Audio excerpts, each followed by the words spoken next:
Hello, hello. That was well timed. I'm doing good. How are you? Thank you for the 30 months. Appreciate you. Charlie arrives in chat. D Stein, thank you for the 30. Welcome to the first stream of the day. And I'm saying first stream of the day because there is going to be 2 streams today. Because Elizabeth asked me if we could have another coaching session later tonight. And I said, yeah. So we're going to have 2 streams today. One now and then one that's going to start in like about 8 hours. So there's a few things I need to get done today. So we might end like maybe 30 minutes early or an hour early for the regular one, and then we'll go live again later because there's a few things I need to do. But yeah, you're getting 2 streams today. Either way, we're gonna continue the coaching session from last weekend, and that's gonna start at 8 p.m. my time, so in about 8 hours. I miss Charlie's greetings. See, I don't think he's used to the new office yet because we've switched rooms and he doesn't come in here as often as he did into my old one. But I'm sure that'll change. I'm sure he'll eventually. I mean, he's been on this desk before in this room, but like he just doesn't come here as often. I don't know. He gets very excited all the time when stuff moves in the house, and it's all like it's all exciting and scary when we like carry stuff around. So maybe this room is still mysterious and dangerous because things are moving in here, you know. But I'm sure he will eventually be here whenever I start stream as usual. But yeah, all right. So that's the plan for today. We are going to have our regular stream, maybe just a little bit shorter than usual, just a tad bit shorter. Just so I have enough time in between. We start the second stream later at 8 p.m. Central European time. So yeah, that's going to be fun. On the regular stream, we are going to have a little bit of both worlds today. We're doing a little bit of TCG and a little bit of Master Duel. I did want to continue my rated grind. We are past 1600 now, and I wanted to just keep going a little bit. I'm not entirely sure what we're going to play today yet. I haven't really prepared like a singular deck for the entire session like we did yesterday and Monday, but we're just going to dabble around with some different stuff. Maybe iterate over some of the decks that I played yesterday or on Monday. I feel like especially the Handtrap deck performed so well, and we played against so much combo yesterday that I feel like maybe at the 1600 mark, now it's actually time to really work on that deck and make it perfect, I feel like. Musketeer Fiendsmith is a deck that I would like to play. However, I really want to wait. I really want to wait for Necroquip Princess or Aerial Eater for that one, kind of. Even though I don't know exactly when we're going to get those. Maybe we'll try that next week as well. Over Limit, thank you for the 22. Invoker, thank you for the 24 months, 2 full years. I appreciate that. Thank you. Yeah. And then we're also going to have for the TCG, I think it is time we talk about the format and what could or should change with it with the next ban list. I don't think the next ban list is anytime soon, but I figured since the format isn't really changing in any huge shape or form, like, I guess Maze is coming out, but I don't think that's going to have anything in there that's going to be like ban worthy or anything. At least from today's standpoint, I don't feel like there's anything in there that's going to like change the format in such a way that it's going to make me rethink my ban list thoughts, you know. So I figured we might as well talk about it now and then just have it out there and be fine. Just simply because I've been wanting to get at least some TCG content into this week, and that is just something that I feel like makes sense. So yeah. Odeon support will be tier 0. I mean, Odeon is just most likely, right? Most likely Odeon cards are going to be support for continuous traps that summon themselves kind of deal, right? The thing that they've been pushing just a little bit recently. I mean, recently, like that's like Argo Stars and some other cards like Silhouette Rabbit and stuff like that. They've all kind of gone into that direction. Or like Volmina Statue. and Magic Colloidal Sol and stuff like that, even though those were like low-key paleo support cards. But, you know, I think that's Odeon. I think the Odeon support is going to try to make those decks a real deck. I don't know if that's going to be successful or not. But either way, I don't think it's going to be like top tier, changes the way you look at the upcoming ban list kind of support, you know? Like, I don't think that's going to be the case. But yeah. Yeah, that being said, guess some cards.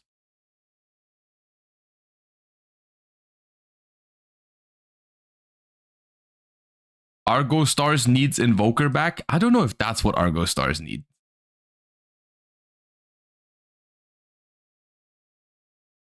That is a Rocket card. That is, I think, Quad Boreal Dragon. Yeah.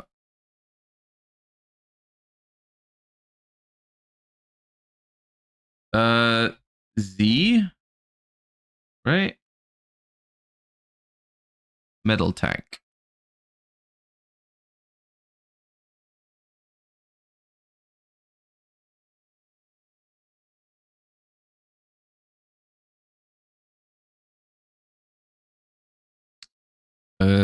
Infinite Machine or something.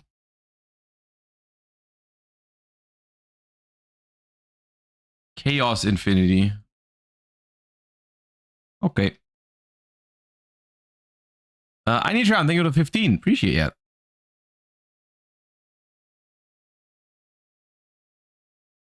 I've seen this thingy. It's also something Prism.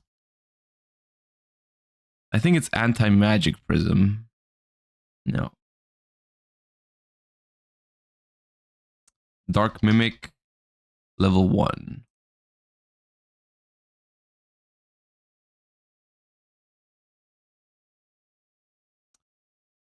That could be a Crystron.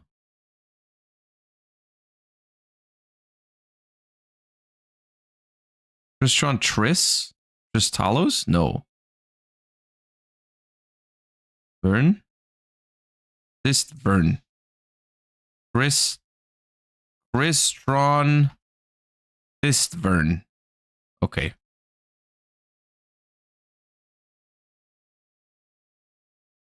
That's Tin Goldfish.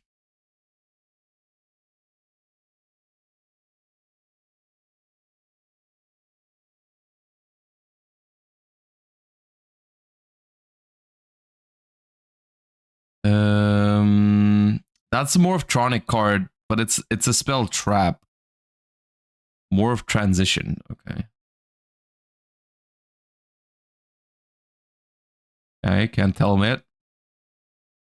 Oh, this the is that Bacon Saver?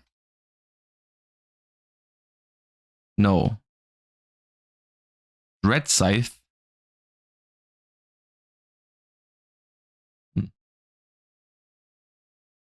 Kind of looked like Bacon Saver.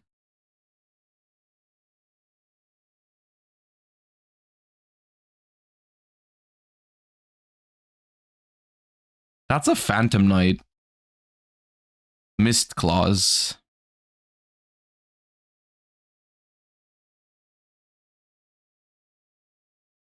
Ooh, Cybernetic Magician.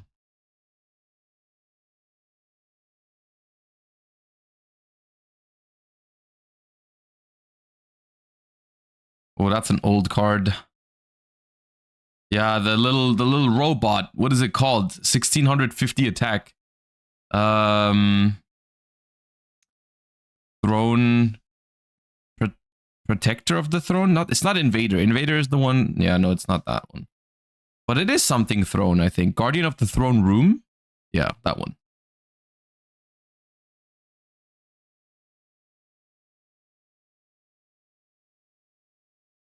Cybers looking ass. That is a Cybers. That is a that's a normal summon, 2400 Cypher Soldier.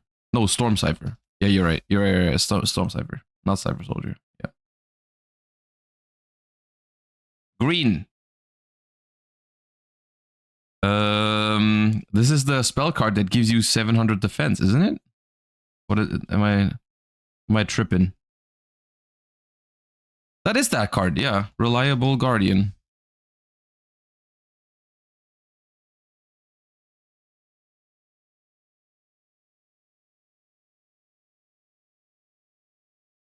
That is Ultimate Offering.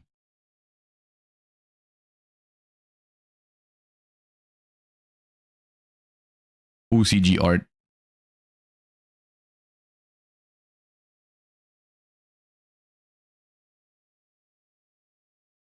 I don't know this one. Clear New World. Noted.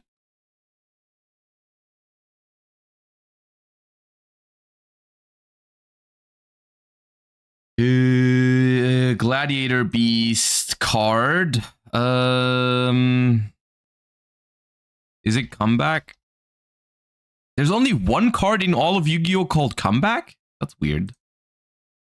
You'd think that's a word that appears on multiple cards.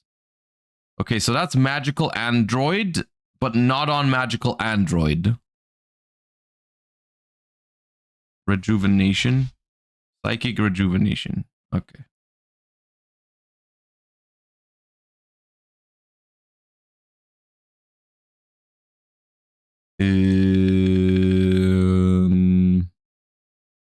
Looks like a Doriado card. Dark Doriado? Yeah.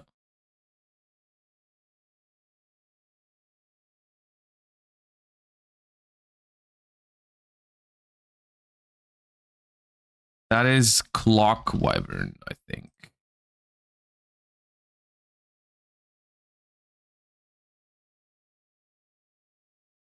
Is that Gigantic Sprite?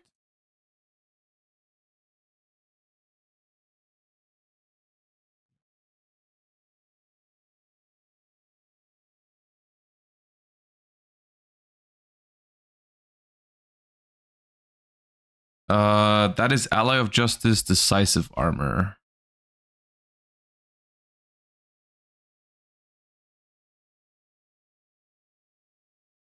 That is Shiranui.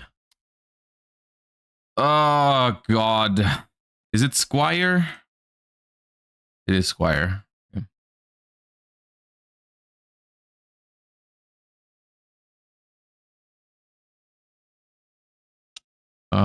Gem Knight, I want to say. Zirconia or something. Yeah, there you go.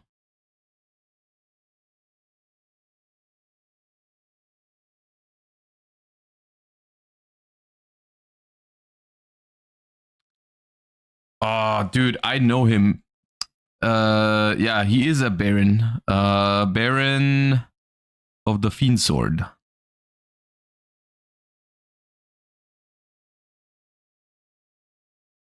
Oh, Shield Crush, right? Yeah, Shield Crush.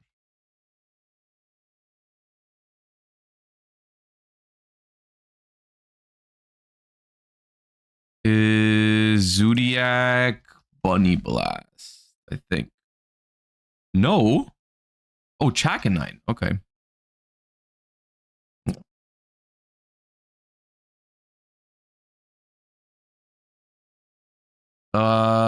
That could be the Xeno. One of the Xeno cards. Ground Xeno or Xeno Meteorus. Of course. What? Huh? Oh, Transcendosaurus Meteorus. Alright, the same thing. I was in the right realm. That's what counts.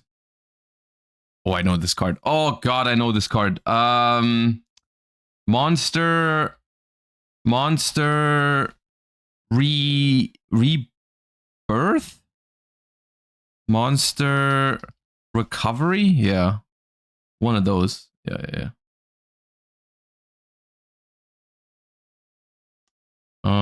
Elemental Hero. Not Gaia, not Goka, Inferno. Not Inferno Wing. No, just Inferno. Yeah, that's the one.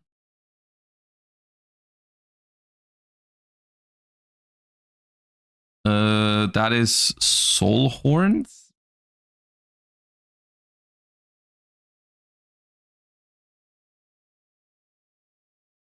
Is that Cybernetic Fusion?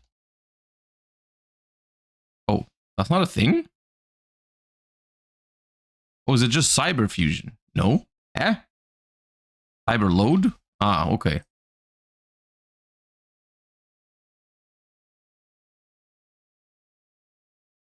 Madolce. That is... Which one is that? Is it the chocolate thingy? Yeah, okay. Who is this guy? I've never seen this guy before.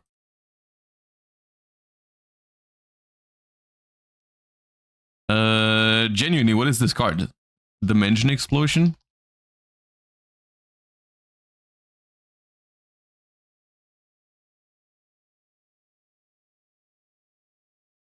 That's not Fabled. That's not Fabled Unicorn, right? Oh, it is Fabled Unicorn.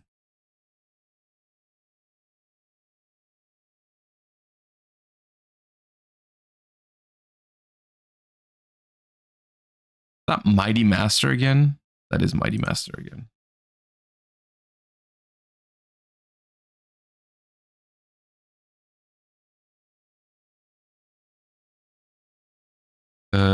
I think that's Lubellion. Yeah.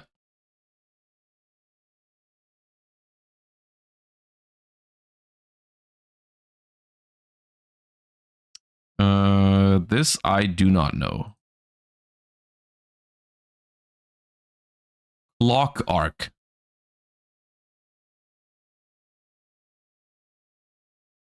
Oh, not those cards. I love those cards, but I never know which one's which. Gift. I'm skipping. I don't know, dude. I love these artworks, but I have no idea what they're called. Oh, Tokenbaum. Okay. Okay, dude.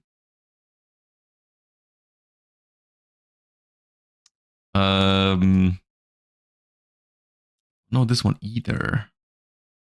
Halberd. The Charge. A Battle Wasp. Okay.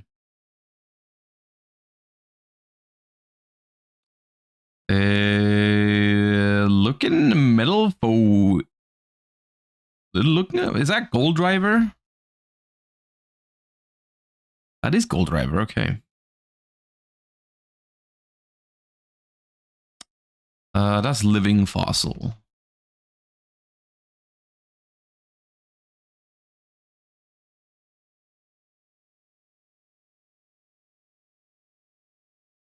That is a Dino Wrestler, but it's not Pancratops, so I have no idea.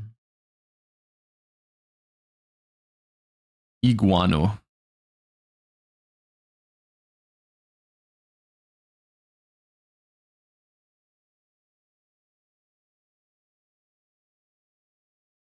The number. Chronomaly. Okay.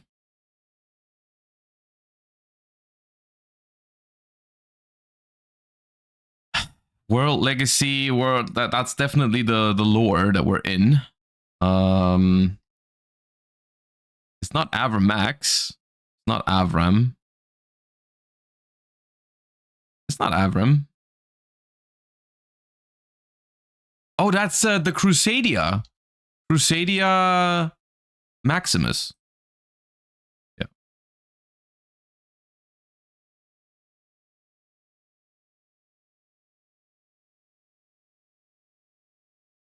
I think that's another super heavy.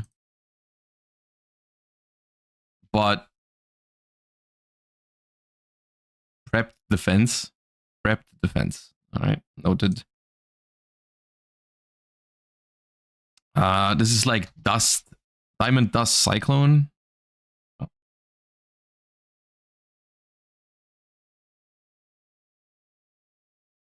Ooh.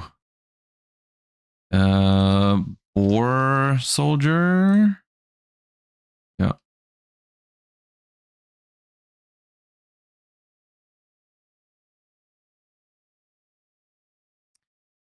Guess the number on the legendary fisherman. Damn it.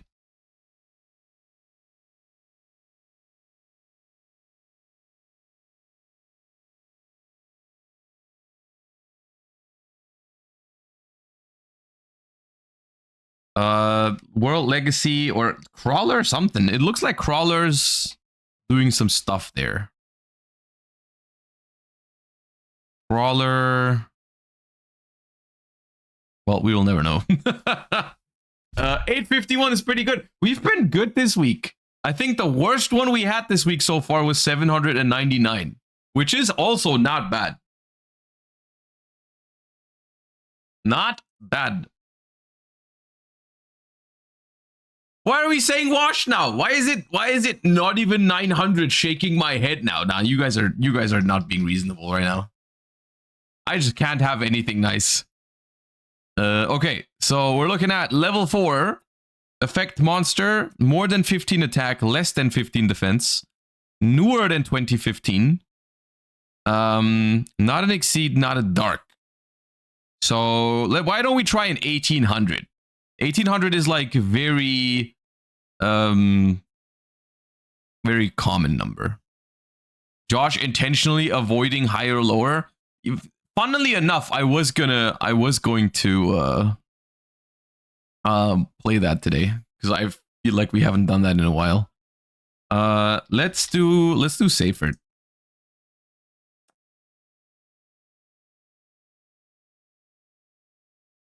Level 4 light dragon, less than 1800 attack, and even newer than 2019. So 2020 and up.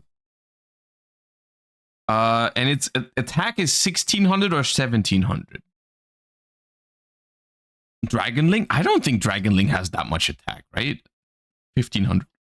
1500 attack. It's not Dragonling. Chaos Mirage Dragon? That's a worm. Even though it's called Dragon, I see where you're coming from. I see where you're coming from, but unfortunately, Chaos Mirage Dragon is in fact a worm. Level 4 Light Dragon.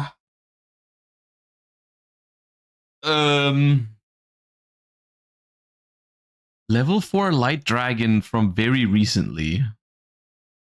Guys, White Dragon Wyver Burster is from 2014. Shining Star. Oh, yeah, the mini Crimson Dragon. But I think that's got 0/0. Yeah, it is 0/0. But not a bad idea. I can't even think of a level 4 Light Dragon right now. Try Radiant. Okay, yeah, okay. You know what? I've never even seen that card before. I'm actually glad you spoiled it, or I'm glad you said what it was, because I would have been here forever. I would have been in prison forever because I've never even heard of that card. It's also not that recent, I guess. It's from 2021. It's 4 years ago. Okay.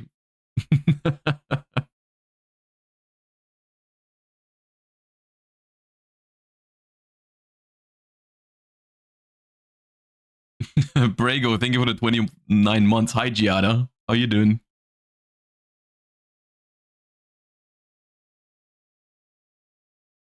Okay. Let us proceed. Is the card old like D-Barrier? No. Old. This card is just old, I suppose, then. All right, let's do a little higher or lower action. We haven't done that in a while. See how cracked we can get at this. Repair Gen X Controller 2024. Iron Core is 2009. That's later. I wonder if the site is bugged or if my mouse has an issue, but it's always only on this game where like sometimes I click the thing and it just doesn't register the click. Hello. Thank you. Cynet Crosswipe is earlier than that. Hello.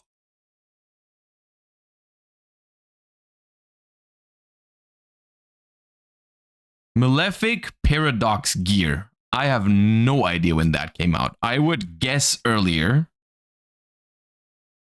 But oh, barely. That was close. Heartless Drop Off. Okay. Aqua Spirit, that's easy. Battle of the Elements, I would say, is like a 2007 kind of card. Maybe 8 or 9. 9. Okay. This one's not fair because that's a late import. That doesn't count. Ab-Zero slightly after. It's impossible to know that because that's a little ass vanilla that could just be that was originally printed in the OCG in like 2002 or something. Micro-Ray is old. Condemned Witch is not that old. Hello, I'm clicking.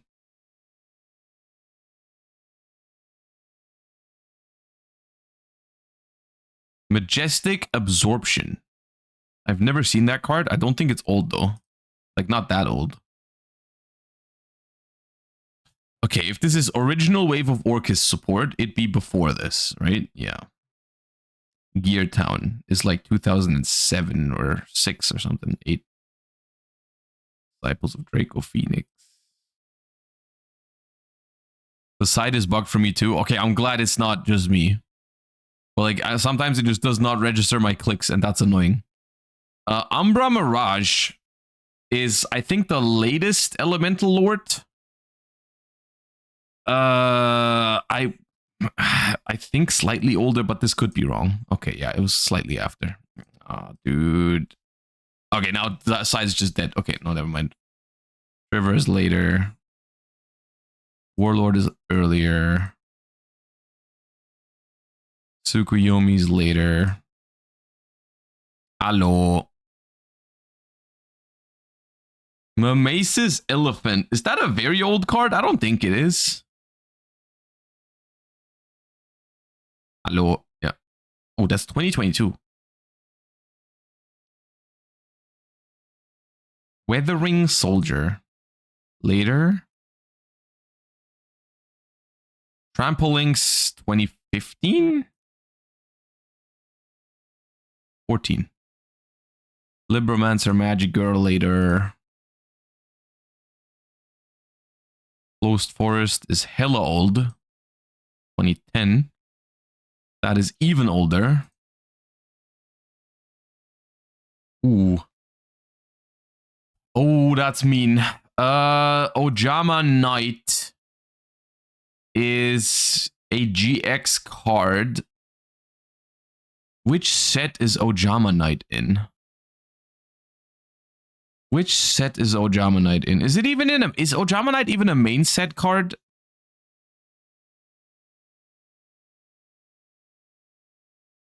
Tactical Evolution. Tactical Evolution is Rainbow Dragon. Which should be 2006? Oh, I hope.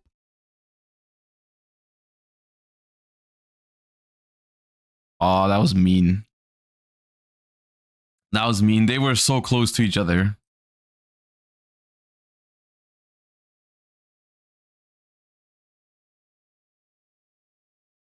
You don't talk about that one?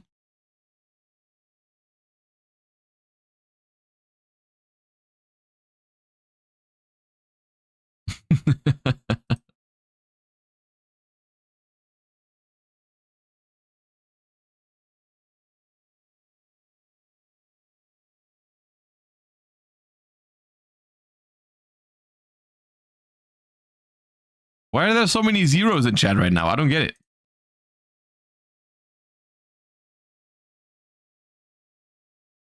Oral Supplier. Lila Wrap. What the hell is a Lila Wrap?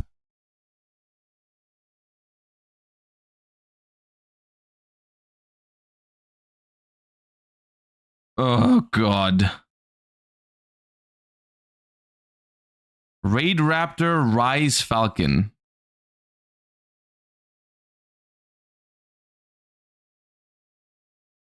Okay, thank God. Line is later. Yeah. Extra Pendulum. So the earliest this could have been released is 2014. The most likely is like 2015 or 16, because that's when most of the pendulums came out. But it could also just be, I mean, they've been making some pendulum support here and there. I don't know exactly. I don't remember this card. What is even on this artwork? This looks like a rocket card on the artwork. Is that a rocket card on the artwork? It's from 2022. Okay. Utopic Sage. Earlier, right? Surely. That is old. That is not that old. Ducker is Light of Destruction, so 2008.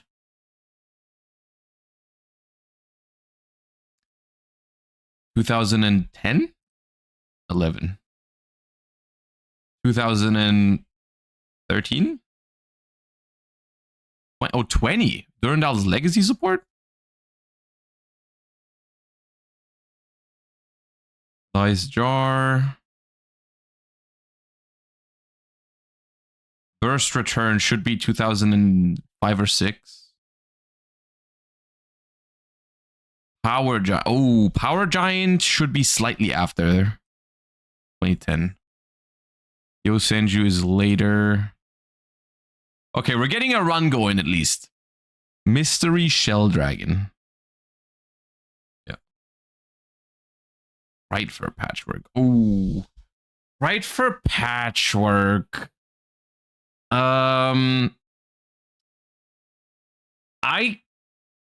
That card is from Soul Fusion, which was the Colossus set, right? So that's got to be later. Yeah. Single purchase. That's earlier. Stealth Bird. Amazon is Fighting Spirit. Oh God, wait. Stealth Bird is Ancient Sanction. No, Invasion of Chaos, right? And Amazon is Fighting Spirit is not that old. Yeah.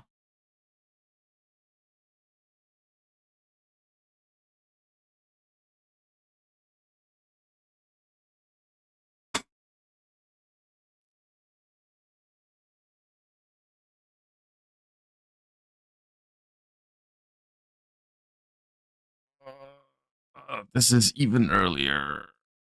Yeah.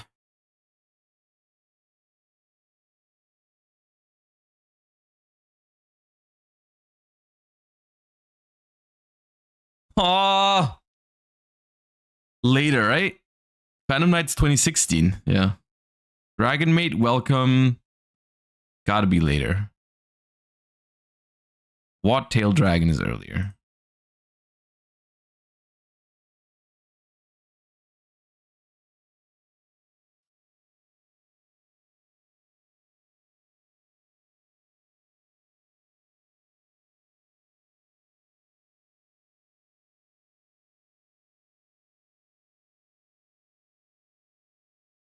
That's Rise of Destiny, I think. That's a synchro. That's old. 6 or 7. Yeah.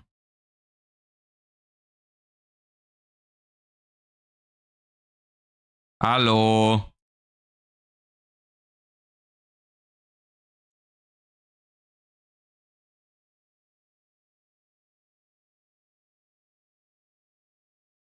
This is so annoying when you got a long run going and every time you need to click like 5 times because it just does not. Oh my God, what the hell? Okay, this is the oldest possible, right? Reverse Trap is like one of the starter decks, right? So like this has to be later. Yeah. Oh boy, I wonder if Code Talkers were out in 2006.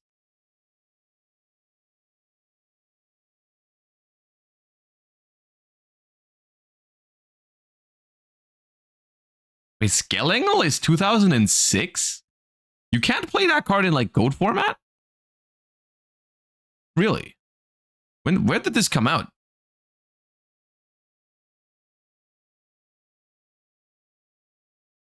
Wait.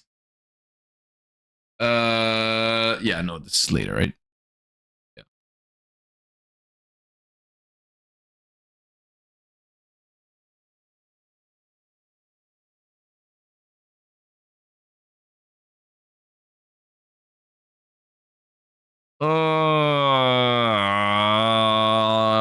What the hell is a yellow-bellied Oni, dude? I know blue-blooded Oni. That one's older. But what the hell's a yellow-bellied Oni? Okay, it's before. Hieratic? When did Hieratic come out? Hieratic is a 2012 archetype. But is Hieratic Seal of the Dragon King?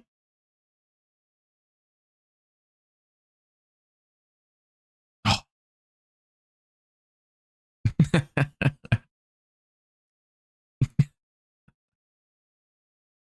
Dick beak, dude.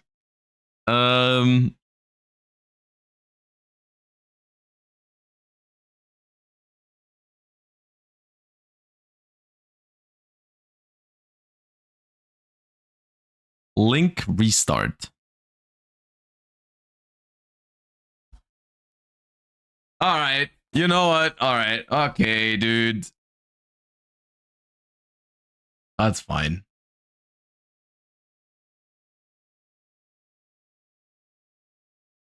$52 will take it.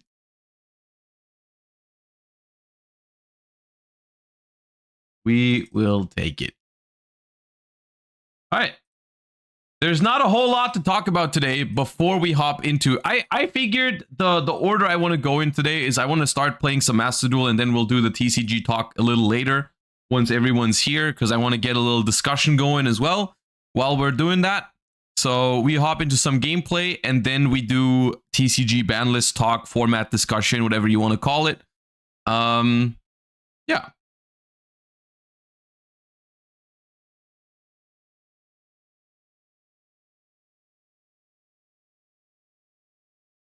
New setup indeed, yeah.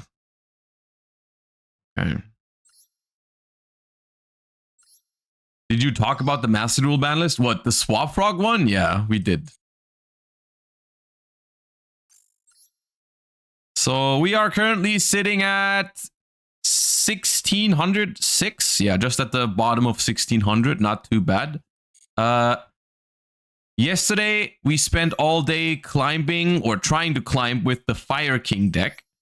However, I felt like climbing with this deck, it was fun and it's possible to climb with it, but I do think you're probably better off playing a different deck. But it's a fine deck. I'll keep it around. I'll keep it around just whenever I feel like it. Something we can play different decks today. Like I'm down to switch it up later. But I did feel like yesterday really made me want to work on the Handtrap deck, because what ended up happening, I feel like, is we climbed very well through the 1500s with the Handtrap deck on Monday, and I was actually a little surprised by that, because we didn't actually play that many combo decks. Like, it wasn't actually... We played a decent amount of Fiendsmith or like Snake Eye decks, but not that many. And we still managed to climb all the way up to almost 1600. And then yesterday, we played Fire Kings, and in the 1600s, we almost played exclusively against those combo decks, right? And so I felt like in the 1600s, the Handtrap deck would have performed exceptionally well. So I kind of want to just give it a little try in the 1600s, just for a couple of games, and maybe think about the list a little bit, because this was what we ended up with the Bestial version, and then there is also one that we had with the Sekka's Light. I'm not entirely sure which of the two I thought was better overall. I think they were both pretty good. But I kind of want to play this one, but add the Iperias to it. Let me see if we can make that fit. But I'm not sure if we can actually. I'm not sure if that fits, because I'm not trying to play like 47 cards or whatever this is. The Phantasme can go. I think the Seifert could go because we have enough normal summons now. But then we're still on 45 cards. But does that matter? Does it matter if this deck has 45 cards in it?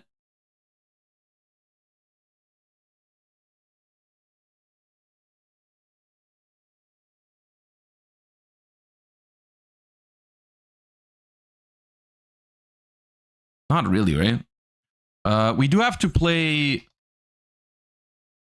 a Gigantic and 2 Elves. Cut a Tomb.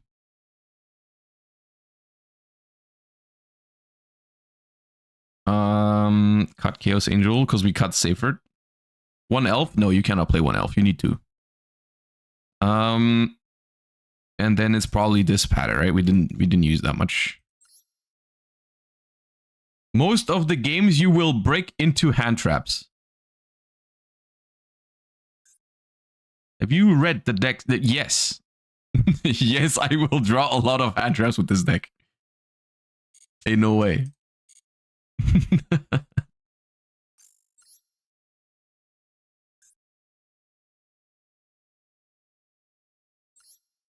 Okay. All right, so the goal for today is to just try and beat the Snake Eye decks. And then I'm down, like, after a couple of games, we just try and see if this works or doesn't work. And then we can play something else as well, I don't mind.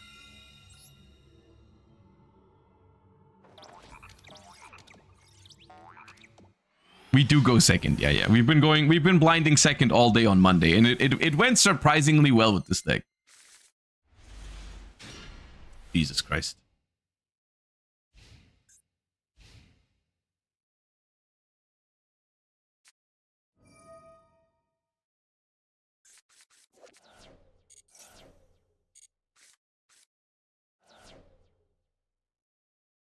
I think I've drawn Pot of Extravagance once the entire day yesterday or something.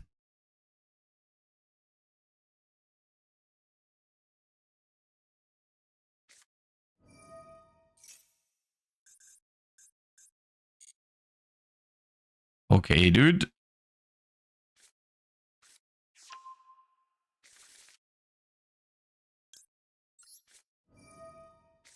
Opinion about getting rid of Magnamute, like as a card in the game? You mean banning it? I think Magnamute is a ban-worthy card. I have it included in my ban list discussion later. I think there's no right or wrong with Magnamute. I think Magnamute is a card that at 1, to have it accessible via Bestial Lubellion, I kind of like it. I think specifically in Tenpai, I had my issues with the card. Wait, you activate Birth and then you special Unicorn? I mean... Sure.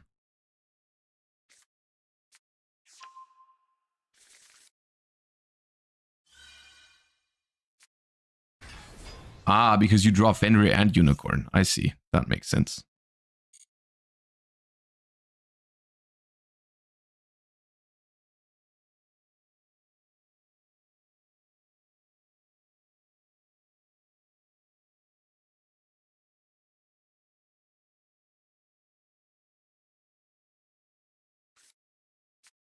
I always brick with Cash Kira. Yeah, that's a you problem, dude. They don't have that problem on Master Duel.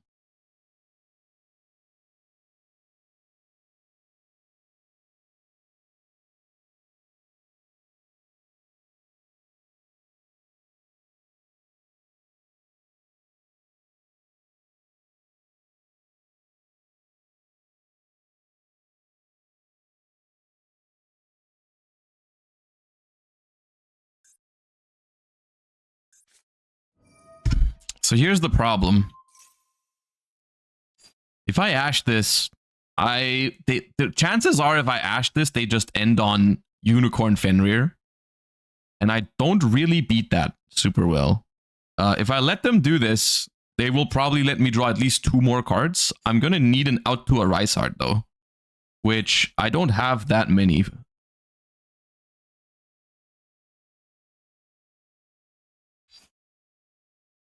Do you have any? I have Imperms.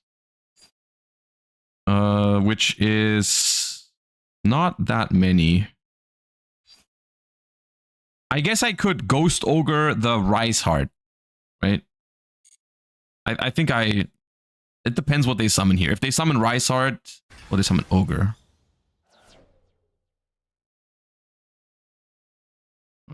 Sure. Can I... What if I... Okay. What if I Mourner... What if I Mourner the Rice Heart?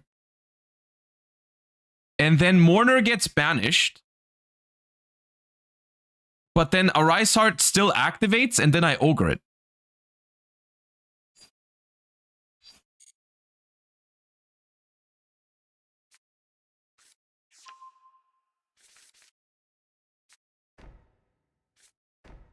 Oh, okay. They just don't... Okay. They don't make a Rice Heart.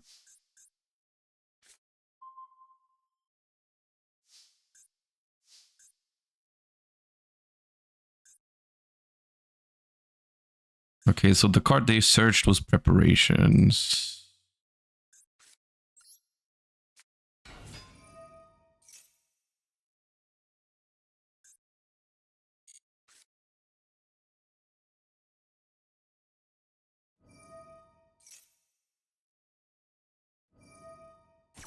The whole gang is triggering, dude.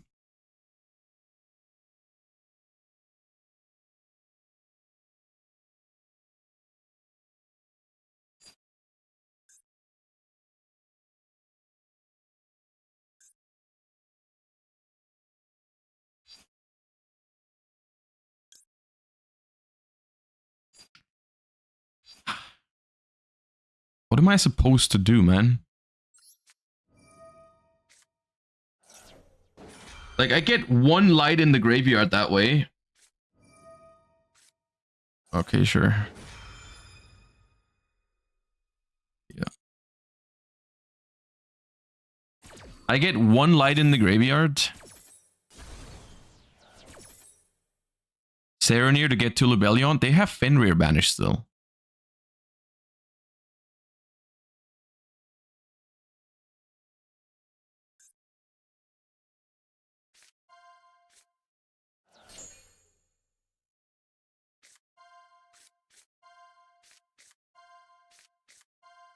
I mean, the Kashtira matchup for this deck is also abysmal because they don't play Light and Darks, and the entire concept of this deck just does not work against Kashtira.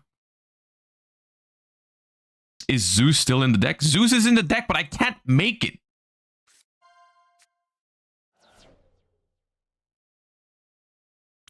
These cards you're proposing, like, they don't work. I cannot summon those cards. I don't know what you expect me to do right now. Like, I can special summon Magnamute or Serenir or Baldrake. They just banish it with Fenrir.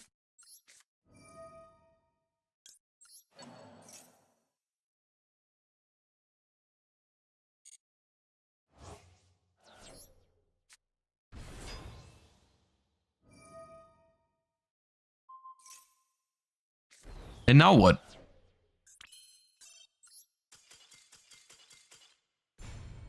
This is just the unfortunate thing, is like when you play anti-combo decks, your matchup becomes horrible into like shit decks like Kashtira.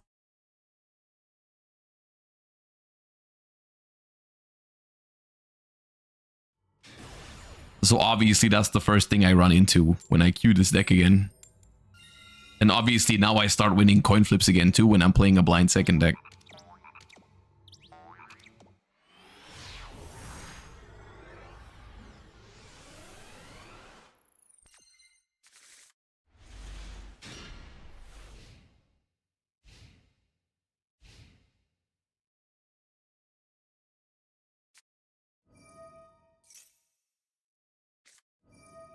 Oh, it's fine, dude. I only played 10 Bestials in my deck. I wasn't expecting to draw one anyways.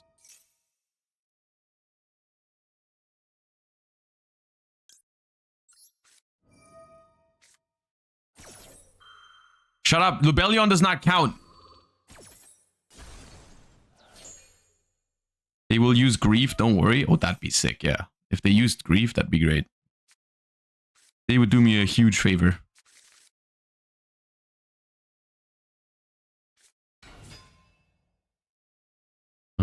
Okay, search Meta Noise, summon Moon is fine, because that's going to play into Nibiru.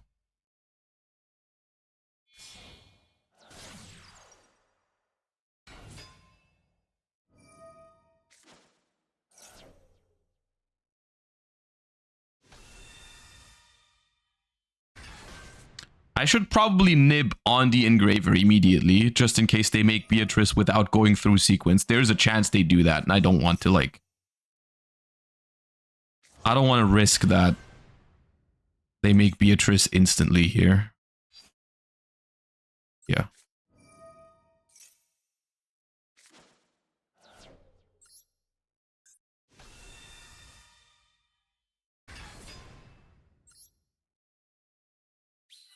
So they have Meta Noise plus one other card. No more normal summon. Yeah. Set one. Pass. What I thought. We're squadroning.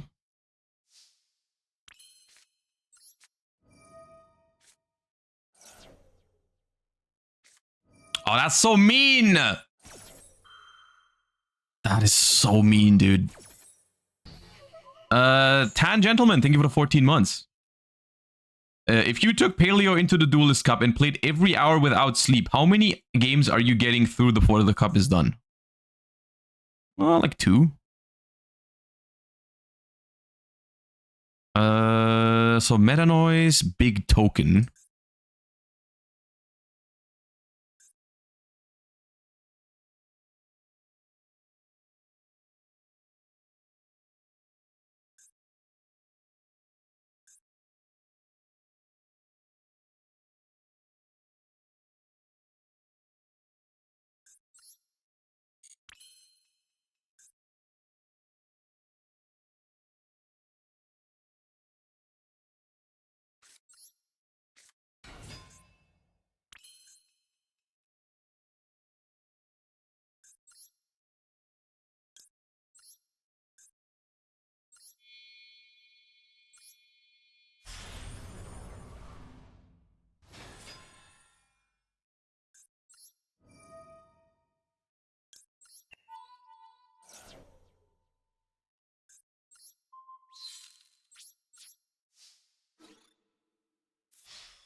Did you see the new Regenesis monster? No.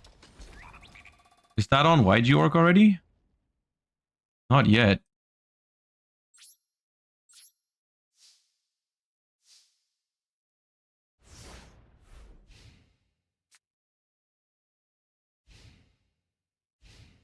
Yeah. Do you mean the promo card for Alliance Insight? Because that's not a new card. That's just the announcement for which card is going to be the promo.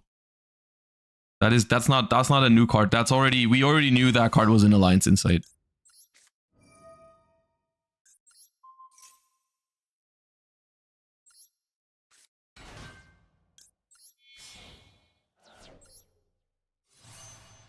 I love this play, dude. It's so funny. Book the Engraver and search Maxi.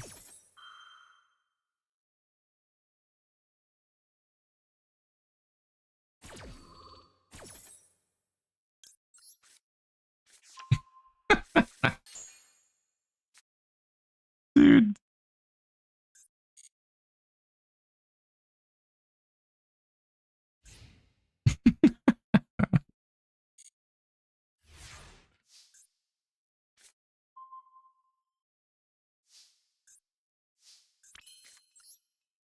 And then this is a tuner as well.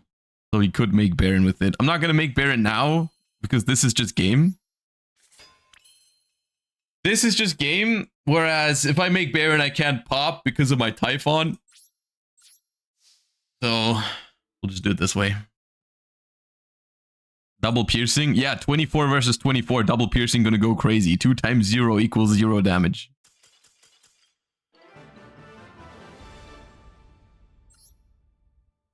See, the more combo heavy decks, the Fiendsmith based stuff, we can beat with this deck. We just can't play against like Cash Tira Control, you know, we lose to that.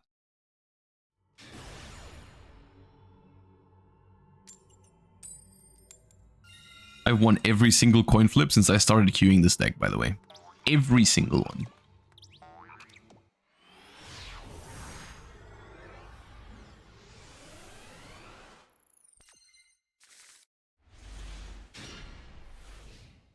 $58 cards. That screams Exodia, right? It's just gotta be Exodia.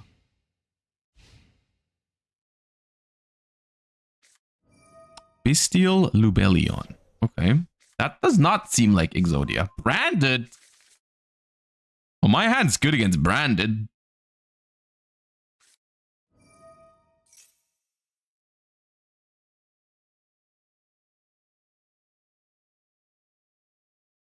Hate Blossom. Okay, that checks out, yeah.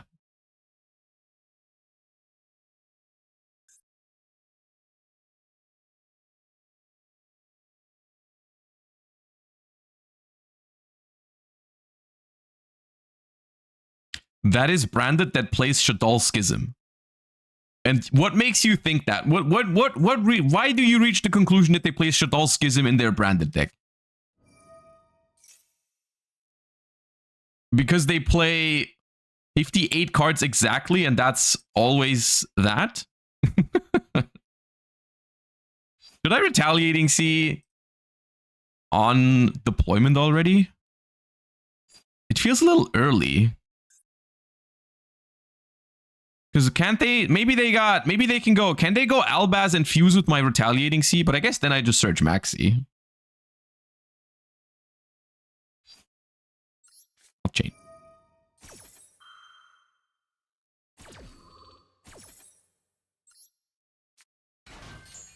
What do they make with an Earth? I think there is like one that says an effect monster special summoned this turn or something. I didn't want the Cartesia to hit the graveyard and all that kind of stuff. Like when they special Cartesia, they can like fuse into Gran and send to grave and all that stuff. I didn't want that. No, this is, I mean, they're still just passing, so.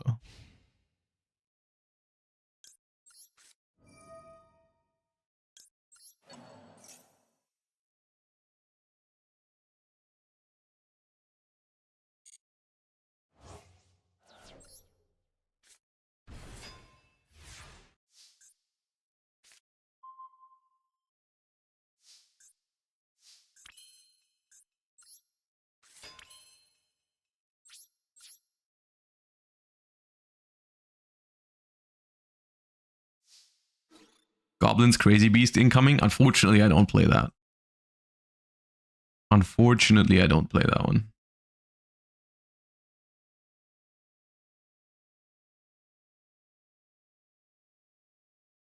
I think it's Super Poly, the set card. Yeah. But that is not even that good. Like, everything is gone.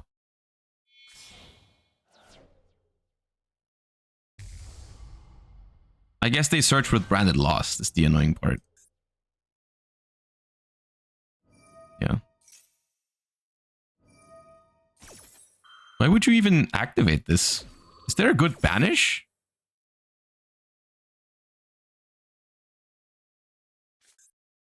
Banish Serenir. Why did you banish your Serenir? Deck thinning? Sure. I guess they have a Serenir in hand already. Sure. Search Albaz.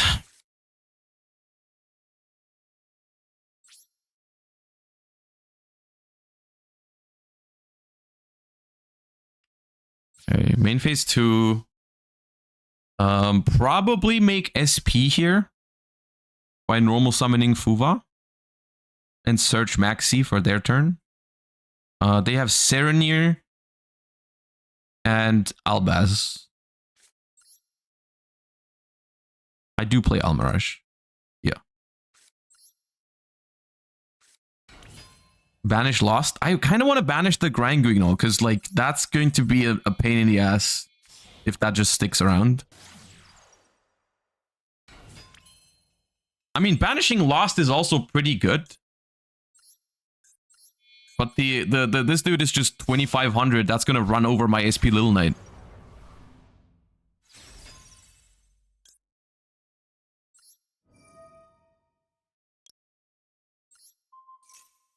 I mean, the Albaz will also run over my SP Little Knight, but that's less of a problem, I think. If they have to normal sum... Yeah, okay. Dude, Retaliating C in a format with Max C legal is so busted. If you can use it in a matchup, it's so powerful. Like, it might be one of the most powerful cards you can be hit with in Master Duel right now, because it puts you under Macrocosmos, it gives your opponent a body, and when you kill it or when they link it off, they search Maxi. It's so good when Maxi's legal. And because most of the meta decks have spells that play into it, it's just so good. Like, this entire deck is almost just, it only really functions because Retaliating C is such a big card in it. Hear me out, Fire Attacker, discard Goki Pole. I mean, we did think about Impulse and Fire Attacker in this deck. But I don't know if that's making it a little bit too funky. Okay, I'll be right back. I need to go to the toilet real quick.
Okay, if you're plotting to fill the screen with a certain emote when I'm gone, why don't you use the Charlie emotes I just gave you? Why does it always have to be scatter? We made such cool Charlie emotes and the other ones as well. Oh, Bestial Hop Ear is cool. Bestial Druid Worm plus. Oh my god, I hate this card. I despise you, Ashtira Unicorn.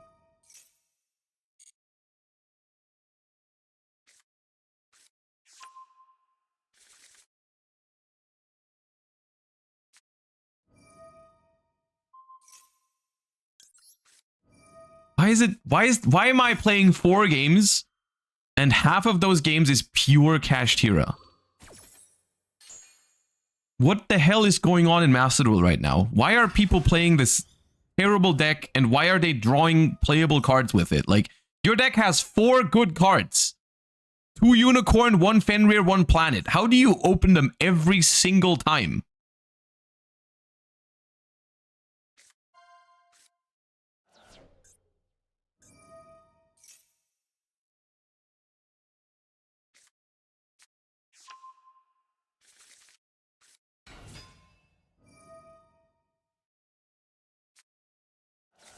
You're in the swamp ranks? I'm at 1600. I lost 2 Hyperias.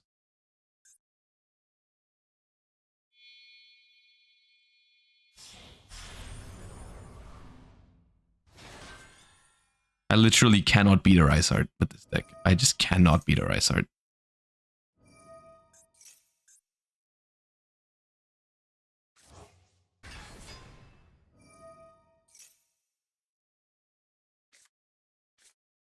I need to top deck Imperm, which I do have 3 copies of in my deck. I could have also just opened an Imperm once, you know? That is not Imperm.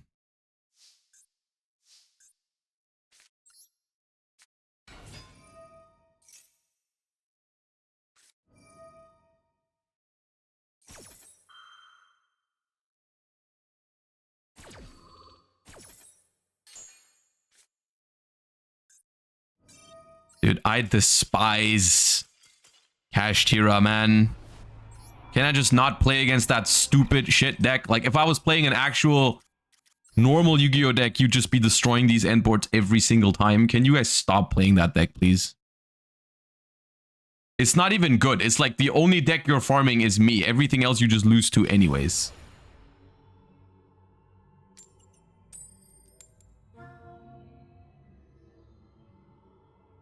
And now I lose my first coin toss on the 5th game with a blind second deck and it's Tenpai.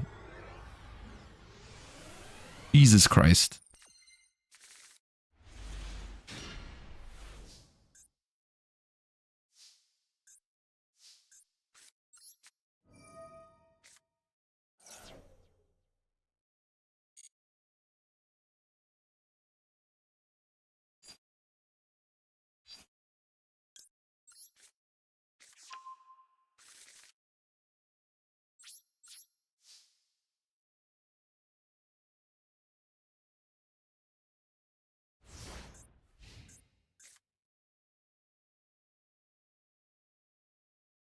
$43 cards too.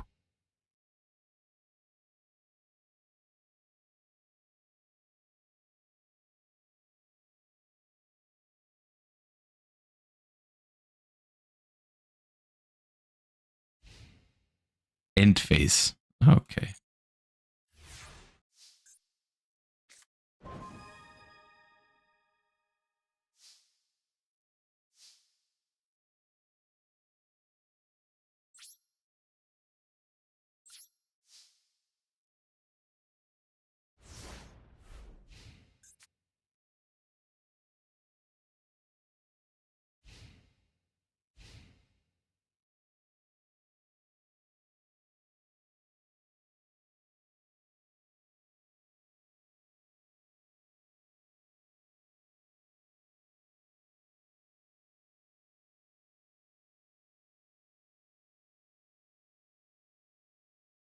So the reason this is awkward for them is because they've got 7 cards in hand now. So if they just, I'm guessing they're passing on some sort of Mold Charmy stuff. So they are either forced to commit now or just discard a card in end phase for free for me. And as long, it might not actually be Tenpai. Okay, they have to discard a card here.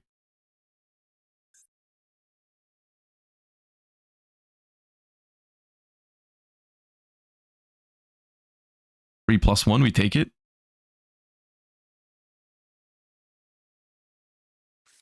An Imperm. Okay. See, they could have set that, but they definitely have armies.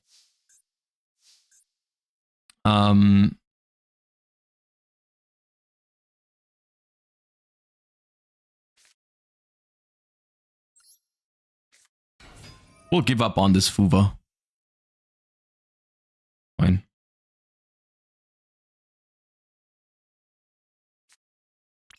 Ash. Ash is a good pickup no matter what.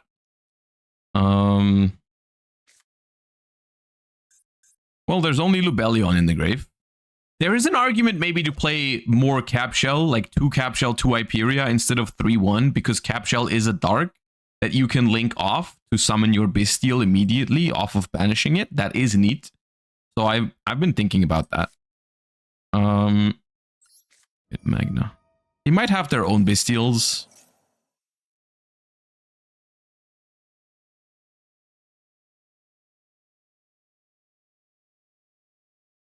On the other hand, like Capshell, well, that's very brutal.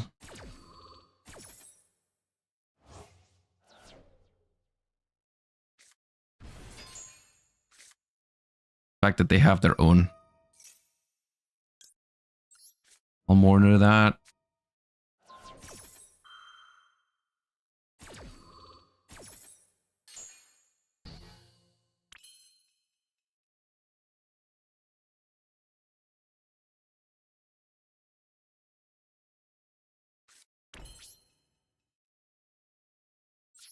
I thought about crashing to make the Fuva alive, but I'm taking too much damage at that point. I become too easy to just kill, I think.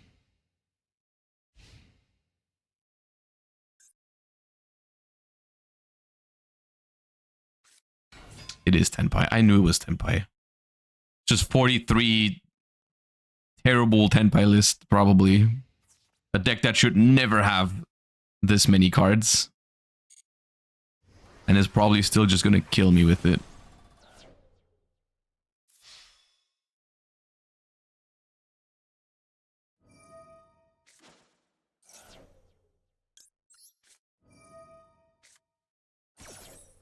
Did I miss TCG talk? No, not yet.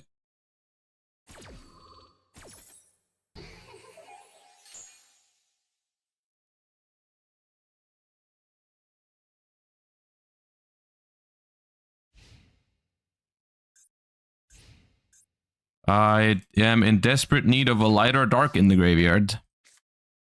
Oh my god. Oh my god. The hero I don't deserve.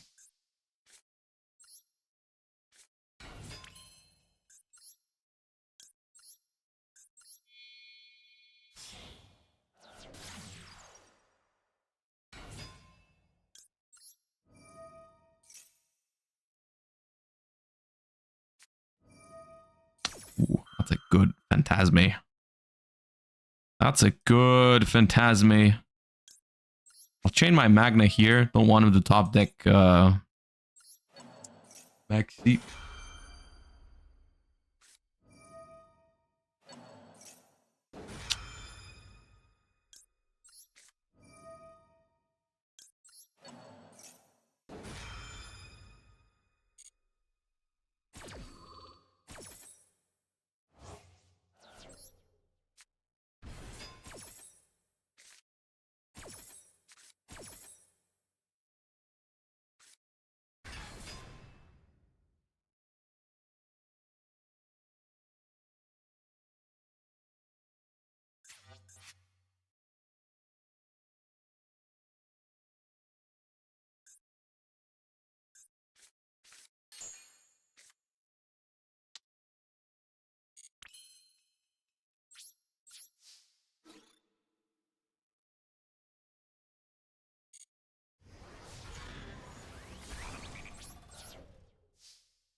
Yeah, I've drawn pretty bad non-engine for this matchup with like the...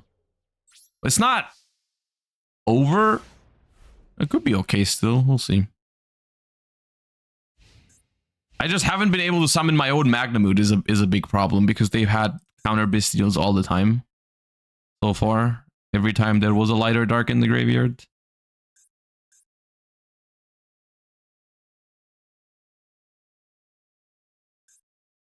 Why not summon Lubellion? Because I don't have it.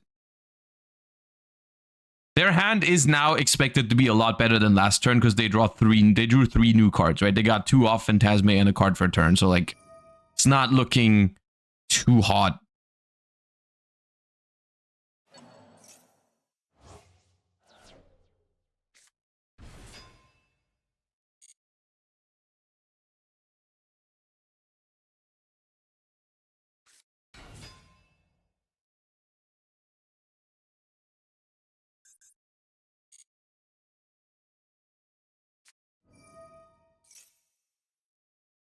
Yeah.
Yeah, I mean, if all of a sudden they got Chandra normal summon droplet off that Phantasme, that was just too crazy.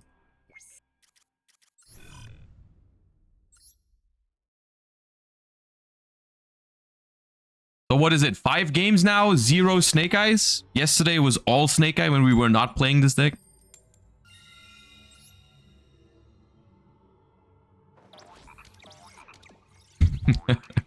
Cataman, thank you for the 23.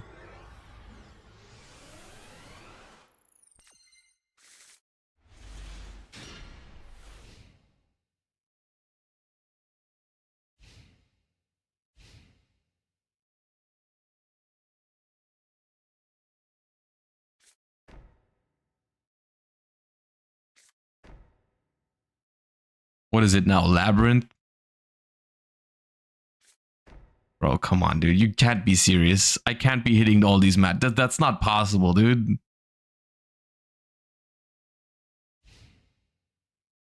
How you cannot be this unlucky with your freaking matchups. Fire King cooks Labyrinth.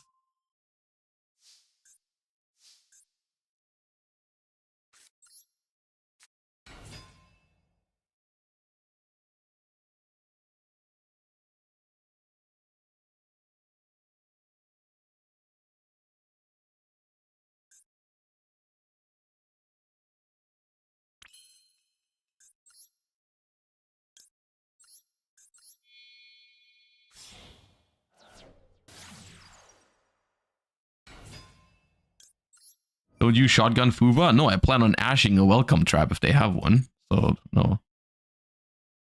Can I stop drawing another normal summon off my capsule every time? I mean, it's fine next turn, I guess. Bell on the Serenir. Okay, I can live with that.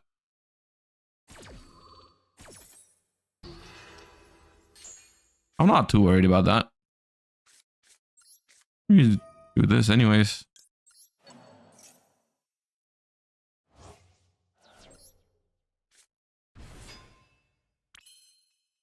We hit him for 25. Slowly but surely.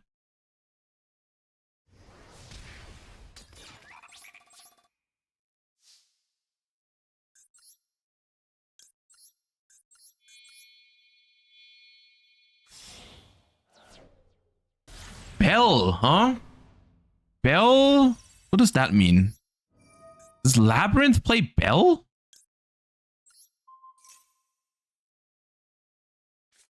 Imperm. Okay. I mean, so far I'm happy with these trades. They might just be a meta deck that brick.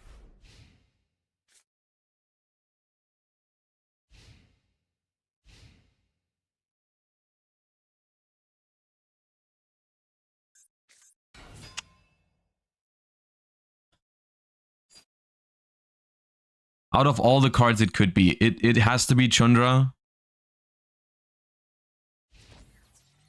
It has to be Chundra, yeah? Chandra Magnamut. Okay. Wait. Oh, you got another Imperm probably? Droplet.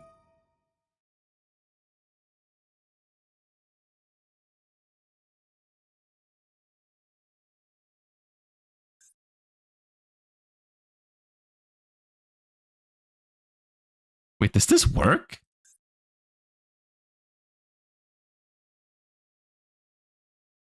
You sent this.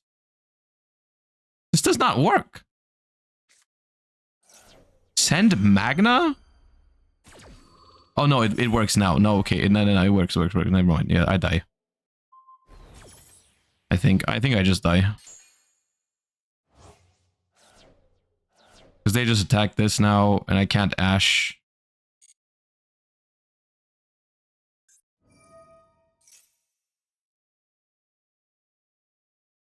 I guess I have Ash for the Hyman. I don't know if this works out. They add Hyman.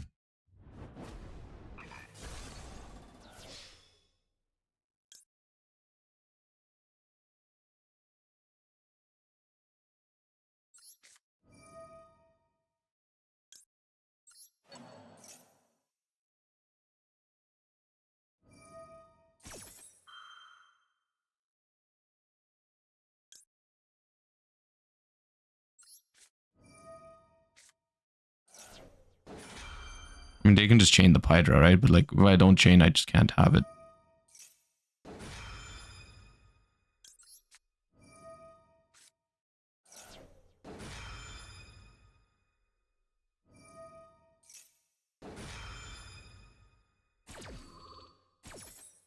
I don't think I die.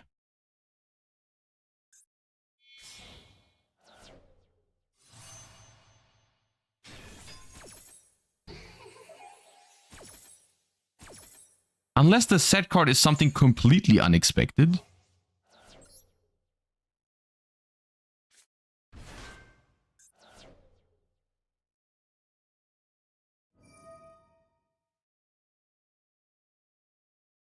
Because attack here. Oh wait, no, I can die. Can I die? I can die to a double attack Trident Dragon, right?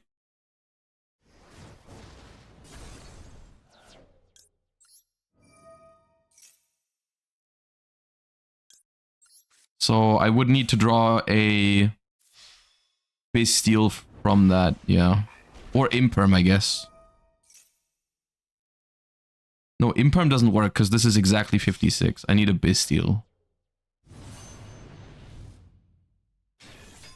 Oh, wait, no. Oh, this is game. Oh, yeah. Never mind. Yeah, I'm stupid. Oh, I'm exactly dead too. Dude, can I... Why am I playing against these shit cringe... Can I play against normal decks, please? Like, what happened?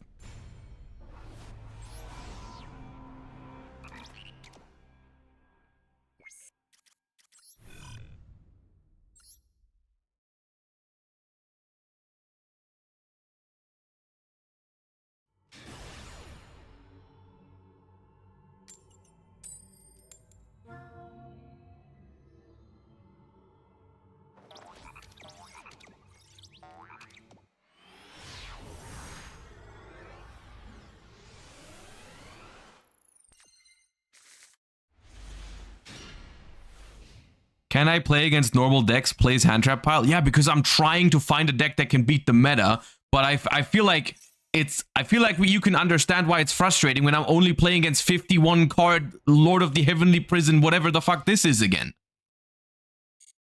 Like, I'm trying to test for the Duelist Cup. I'm trying to find, like, maybe good solutions to the meta decks, and all I get is this.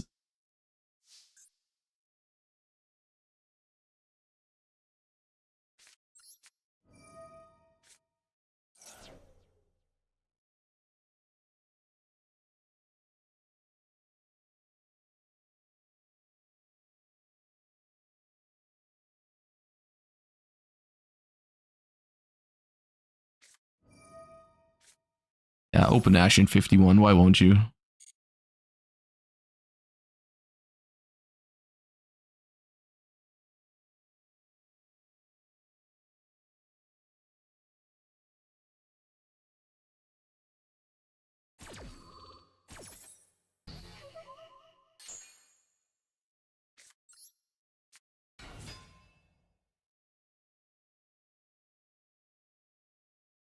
I promise you, if I say like, okay, everyone's playing shit decks, I'll just play Snake Eyes to climb. The first thing I'm gonna do is play a mirror match.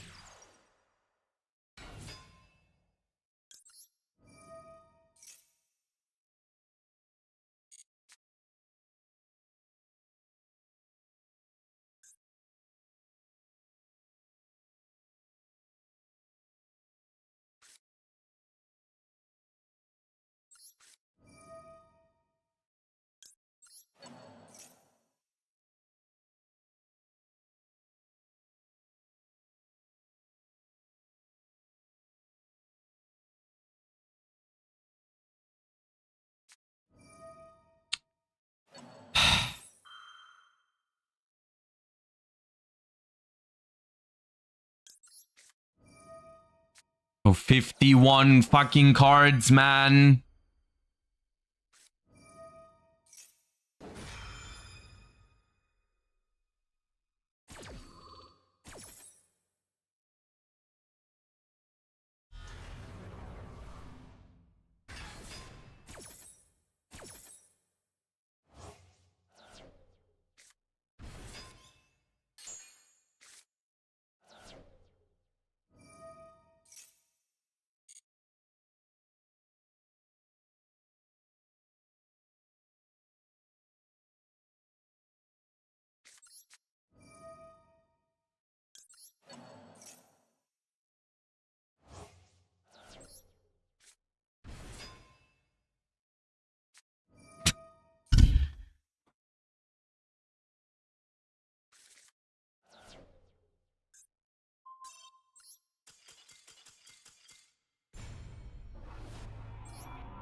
Okay, where the hell does this fall into this equation?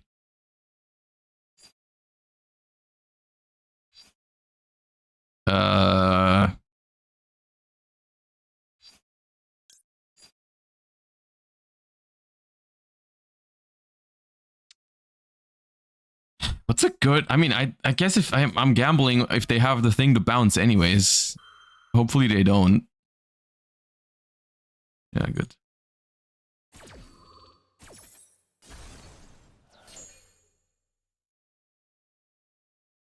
Just Ogre Rock? Yeah, that's the coward play though, because that allows them to get so many cards for free.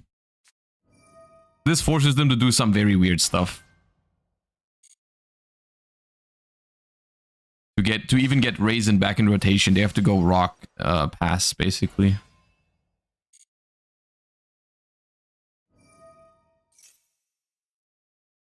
Which I guess is what they're doing anyways, but it stops them from getting all the attributes they want and stuff.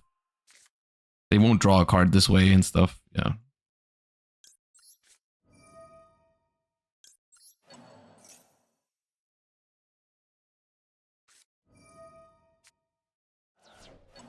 Okay then, dude. I'll do it next turn. Don't worry about me. What a great outplay that was.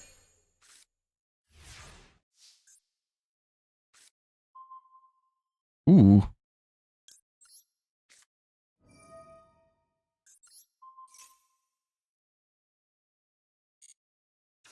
It smells like Maxi in here.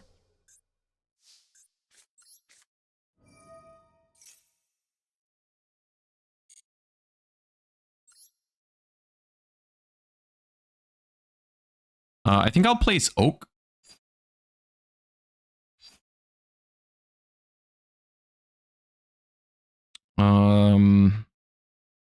I don't play Doomed Dragon in this, do I? I don't.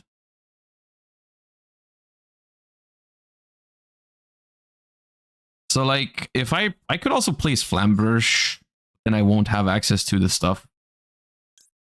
Placing Oak.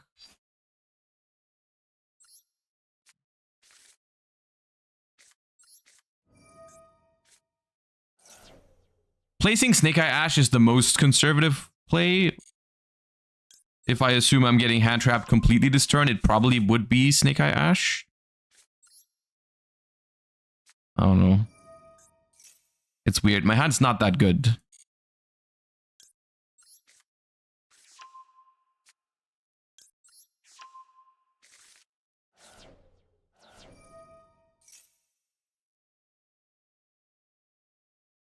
Oh, no Maxi.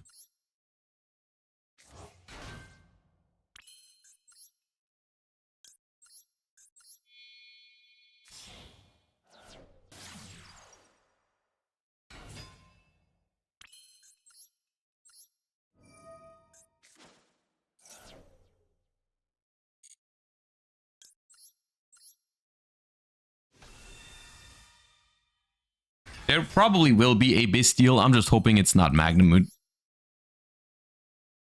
I'm just hoping it's not Magnamut.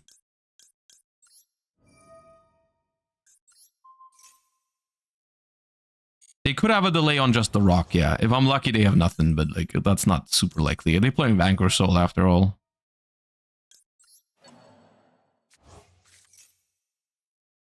No Bestial either. Okay.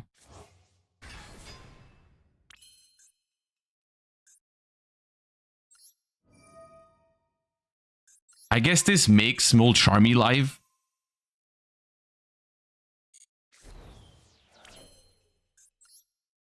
But I don't know how realistic that is. Play around that. Could have made Caesar here. Caesar are pretty good against Vanquish Soul. And they don't have Imperm.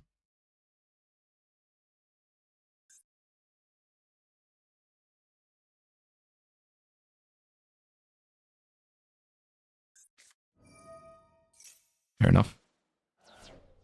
So this is like why I put Oak. Because of course Ash would be broken here, but I wanted Ash in the deck in case my line goes through. But now Oak is still good. Because I can send the Temple to get into Snake Eye Ash still. So this way I got to keep Snake Eye Ash in my deck in case my combo goes through. But I can still get to Snake Eye Ash via Temple. I just lose my Temple here. Which is fine. Because if this goes through, I win the game anyways.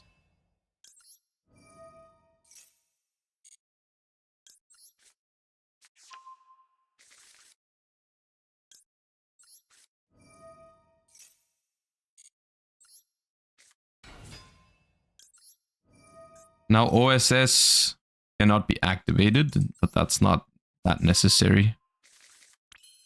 Don't have to play around Nib anymore either. So one card in hand is Raisin. They definitely don't have a Bestial, so like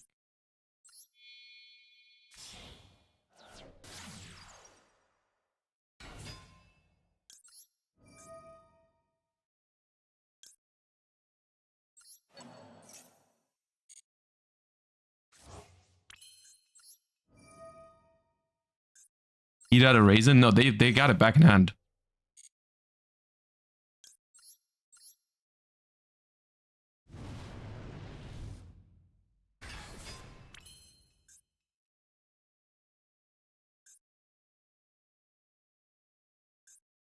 How does my life change if Fountain is unlimited? In Master Duel? Let's play more more, what's it called? More decks with it in it. That's all.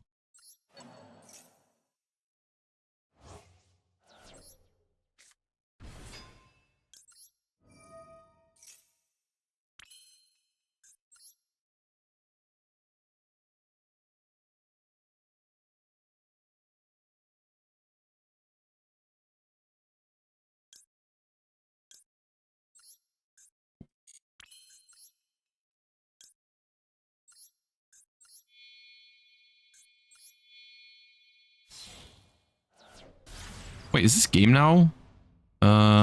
It's game if I don't have to negate anything, yeah. With Apple.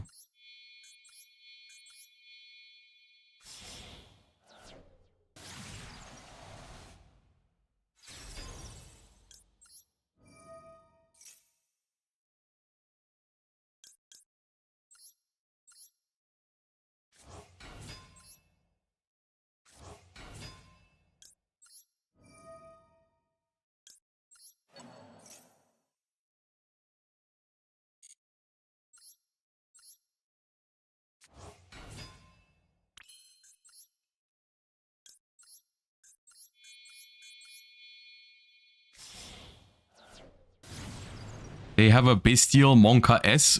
Okay, sure. Let him have a Bestial, dude. Let him live this turn and see what they can do later.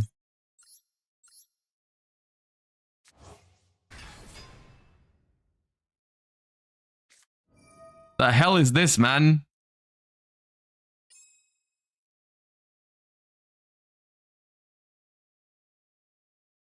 Special summon this card. Sure.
How dare you take Pluton?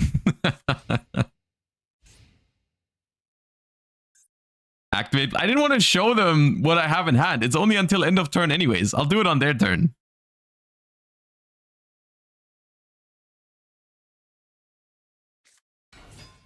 Wasn't keeping Apple better? No, I want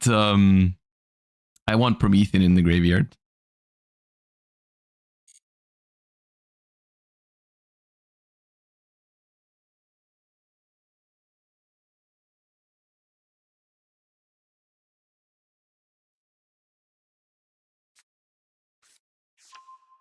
Burger.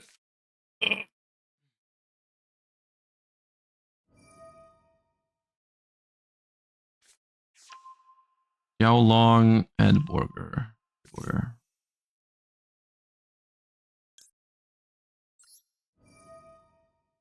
I'll take that.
So they got Mad Love and Jiaolong.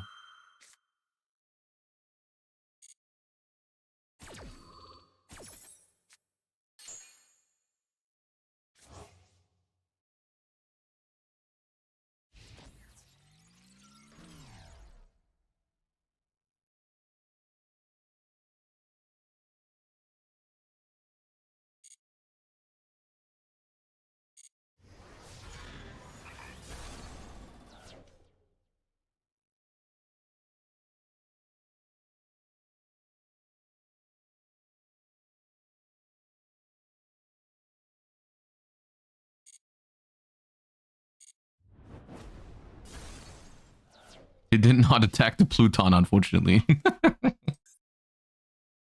This card gains 3,000 attack until the end of this turn. I need a top deck Max C so I can reveal Dark and Earth for it. That'd be fun.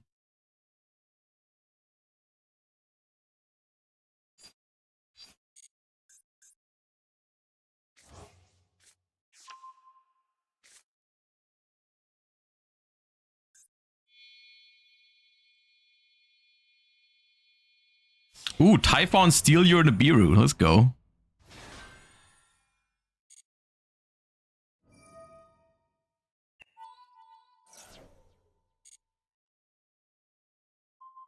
Oh, not the cool play. Not the cool play.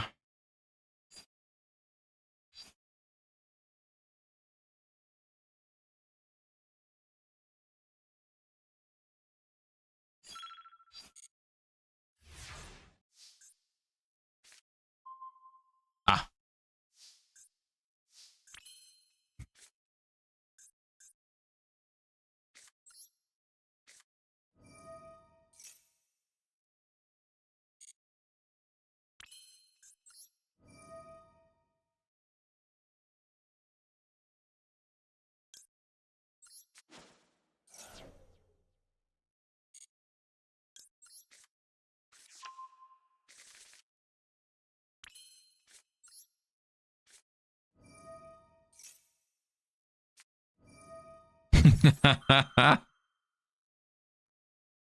Yep. Nice, nice heavy burger draw.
So wait, it's Jiaolong and Raisin and Mad Love.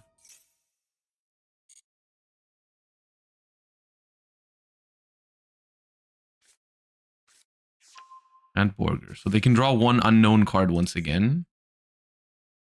They can destroy the Nibiru.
My timer is a little low. That's my biggest problem right now.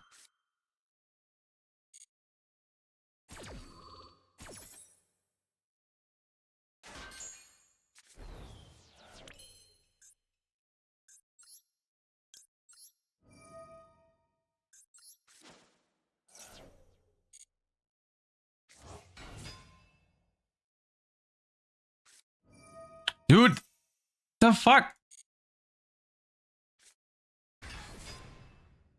How is every single Borger draw completely broken and custom?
Hey Rock, thank you for the 21 months. That was a good day, in fact. Yeah.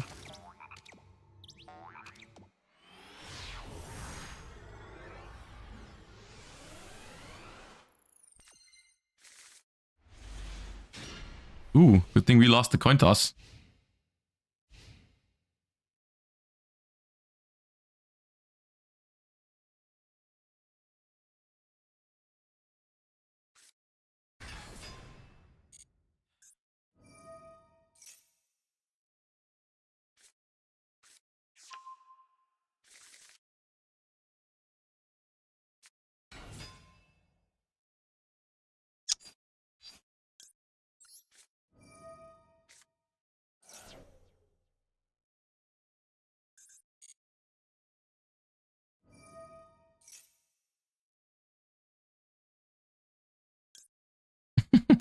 Should I just go slow grid?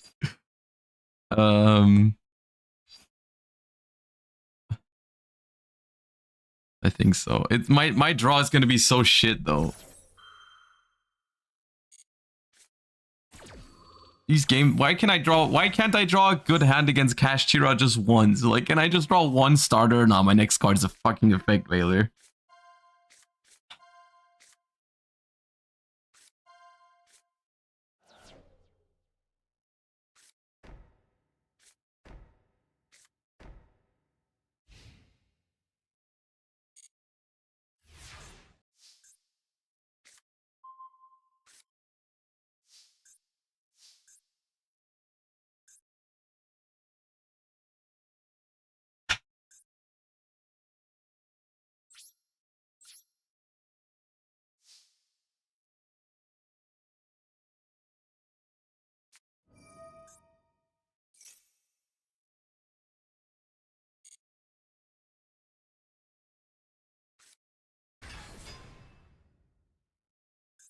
Hey, dude, I cannot stand this stupid Cash. Why did you go Ogre if you had Fenrir?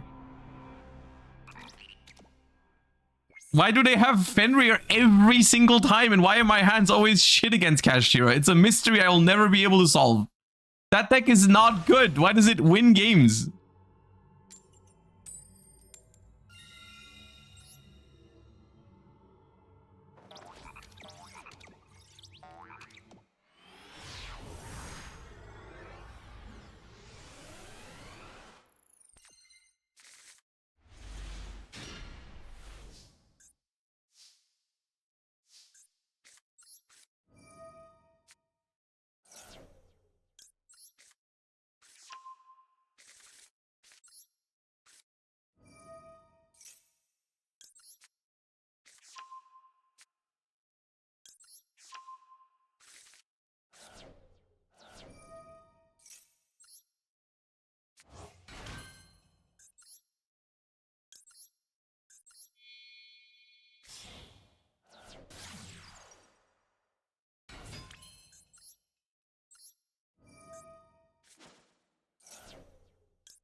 Did I forget to put Dia Star in this deck? I haven't drawn a single Dia Star card in 5 games or whatever. No, it's not 5. I lied.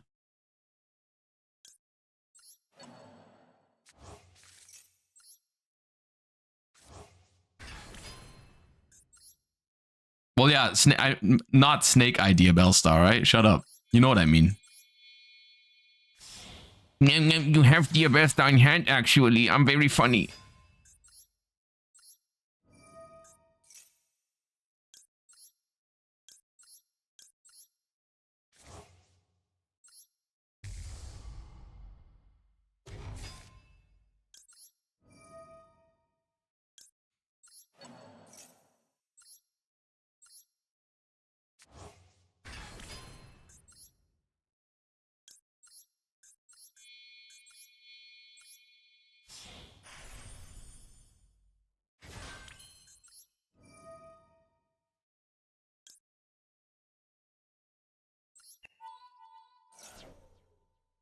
Oh, there's Dia Bellstar. Look at that.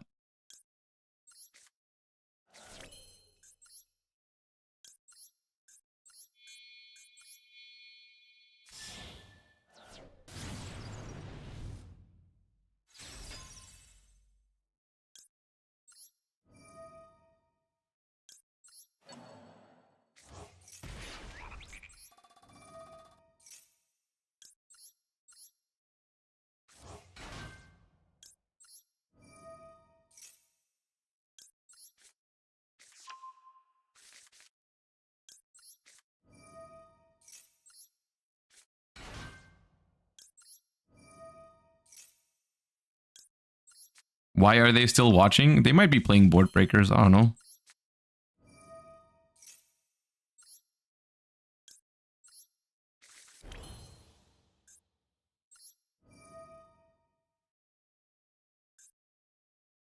Why is no.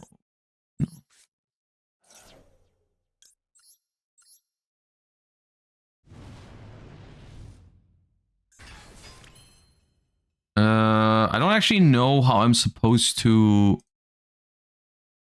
lay out this line perfectly when I start with the sequence thingy. I think it's probably this. Because like if I link off the Flamberge, I can only put it back via the Snake Idea Bellstar.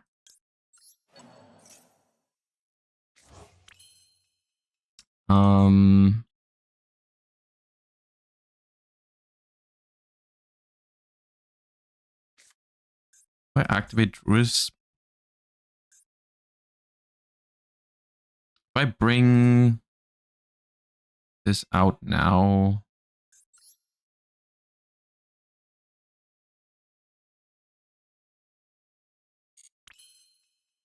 here.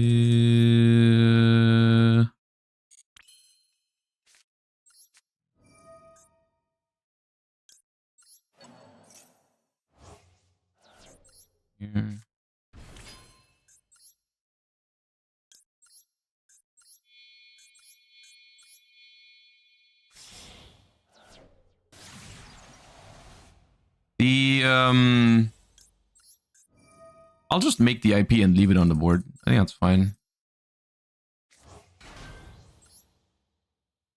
Maybe I needed to send off the princess to not be locked, yeah.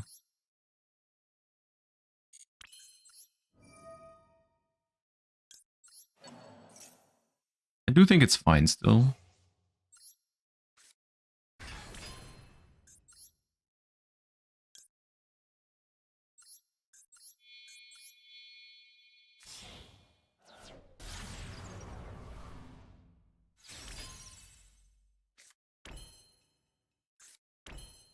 It's breakable though, potentially. It's not the greatest start off of Just Engraver.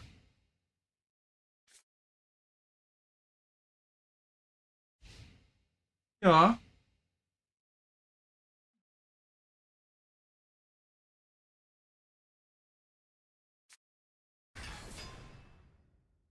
I hate him.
Flashback called by this Cashier at birth just nukes me out of the orbit.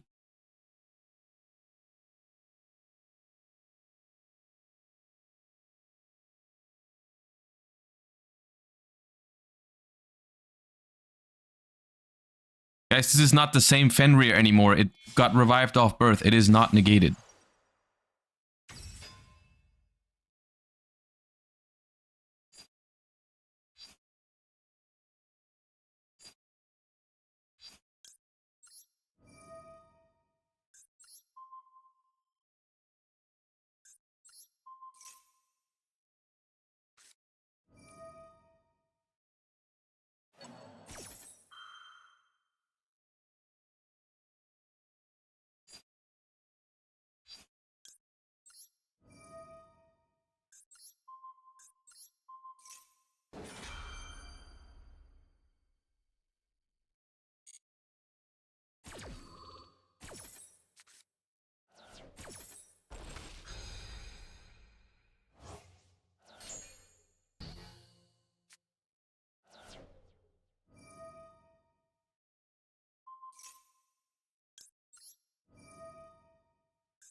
we need OSS. We didn't, but I probably should have tributed my Snake Eye Oak for Deception, not the Fuva. I was gonna do that.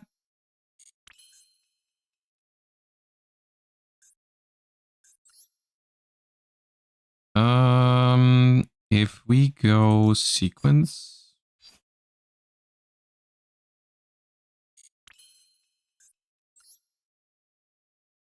See what this gets.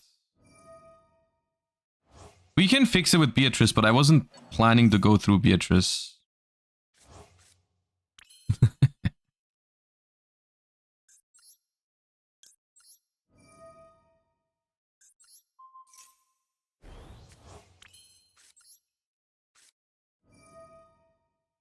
Yu-Gi-Oh is just not fair.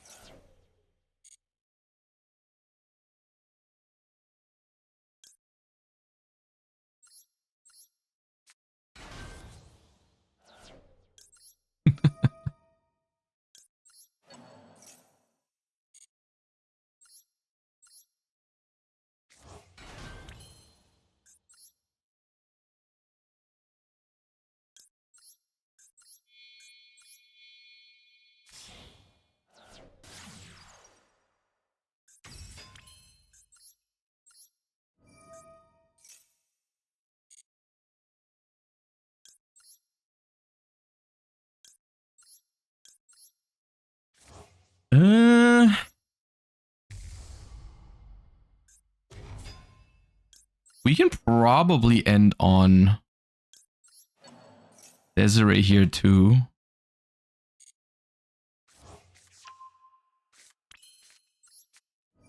Right.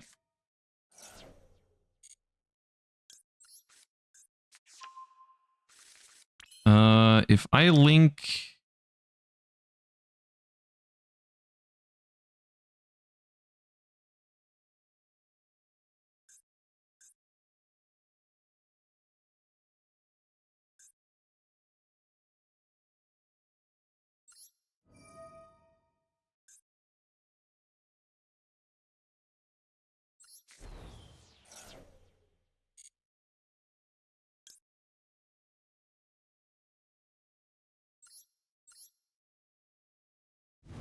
well, let me think this through. I think if these make Appaloosa, no. Wait. We got so many bodies. Hold up. This and this. Thanks, IP. That brings back 2.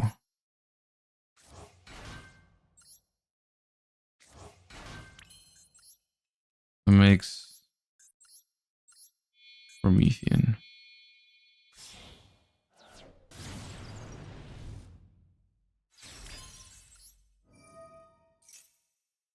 That summons this.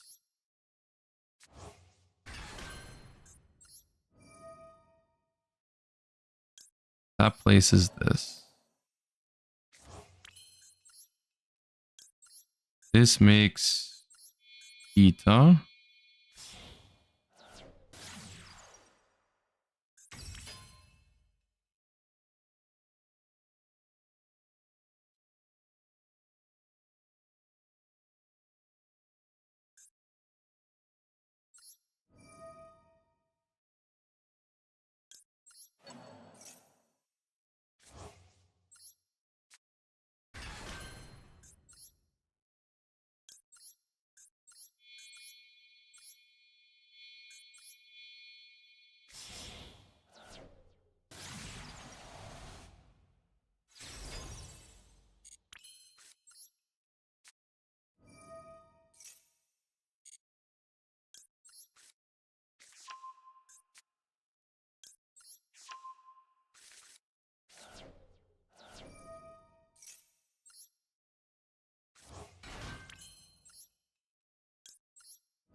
No 2 level 1 grave in the fight. Yeah.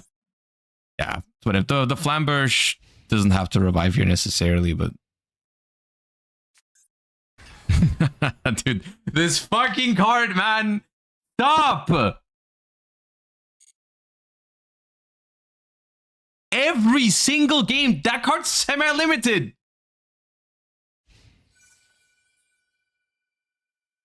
Jesus Christ.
Yeah, it is. I did not play this optimally because now the I want to link with the Flamberge into SP. I won't have fires to revive, and then I won't have a fire for Promethean. So it's not great.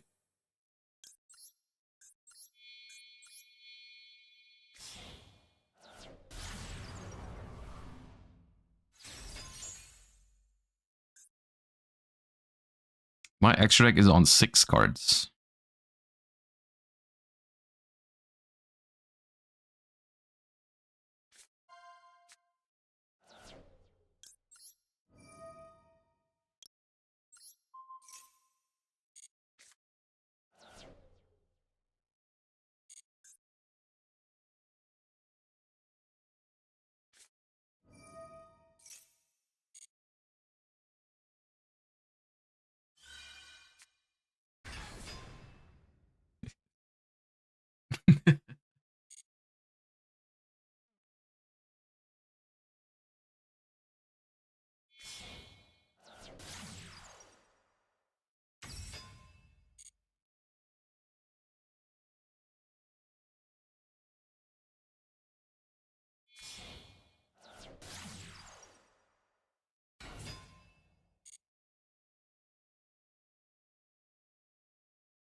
What can they do here? I don't think they can do much. It's just annoying.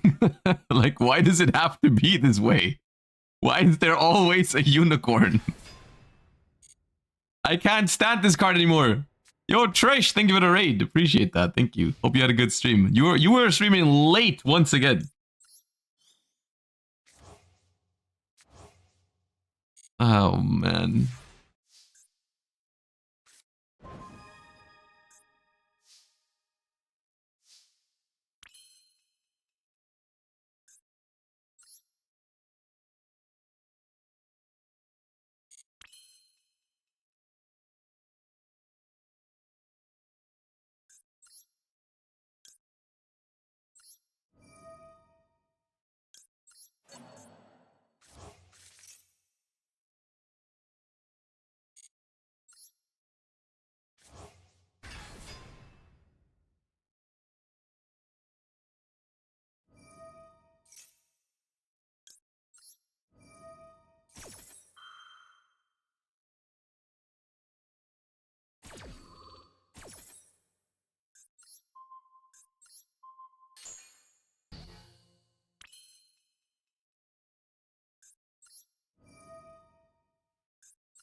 I shouldn't even be playing this deck. I'm not particularly good at this deck, nor do I particularly enjoy it.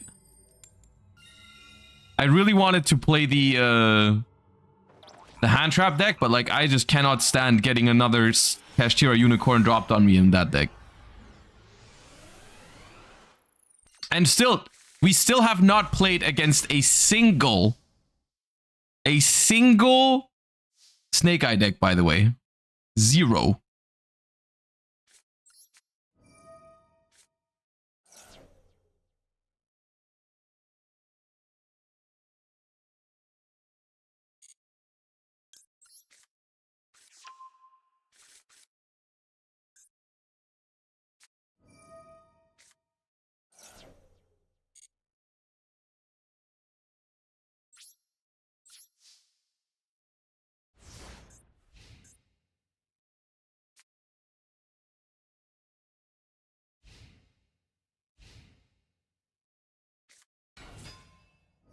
Oh, phenomenal. Bell.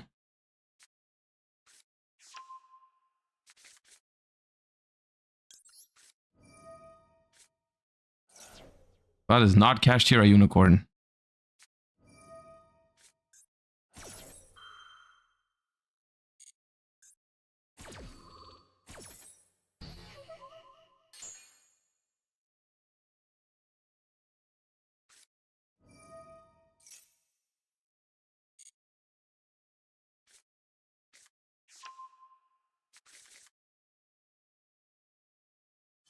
Diabell Send Engraver was kind of full combo. I mean, not really, though. Ah. It's like, I go Diabell Send Engraver, I can end on, like, Desiree, but the whatever Diabell sets does not really convert into much. Oh. No idea why we passed, because we had Fuva. And Fuva is pretty powerful if they don't have Ash as well. Fuva Magnamute is a very reasonable thing to pass on if your hand otherwise has to play very suboptimally under draw.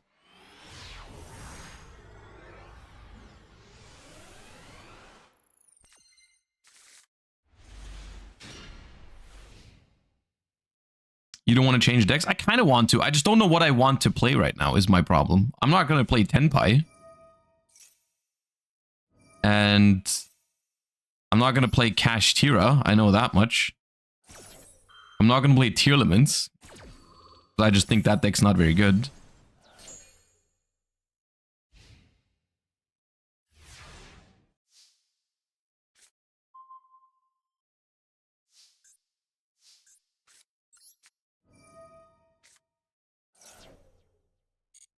Like, I really would like to, I would genuinely like to test the Handtrap deck a little bit more to know whether it would be feasible in high ranked Duelist Cup meta, where I do think there's going to be a lot of Snake Eye. It's just impossible, I feel like, to properly test in Rated right now, because no one wants to play Snake Eye, understandably so. Apparently no one wants to play Snake Eye, everyone's just playing like Kashtira or some dumb shit, like... I don't think that's going to be the case when the actual Duelist Cup happens. Because it was kind of similar with Tenpai. At a certain point, you didn't play against that much Tenpai in Rated, but like Duelist Cup was full of it.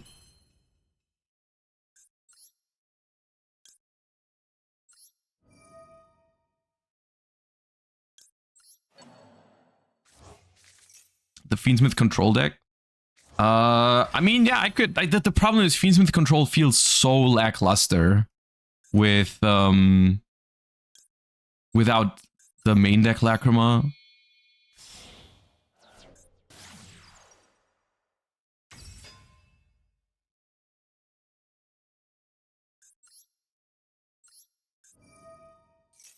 I have the perfect Handtrap list. What's the perfect Handtrap list, Nesh?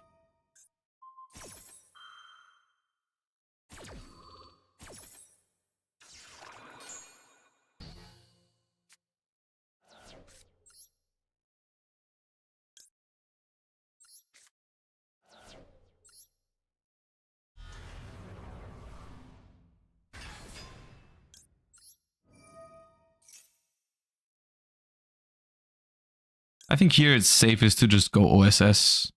Because Deception, I opened myself up to their Ghost Ogre or something. I think OSS here is winning because they didn't really do anything.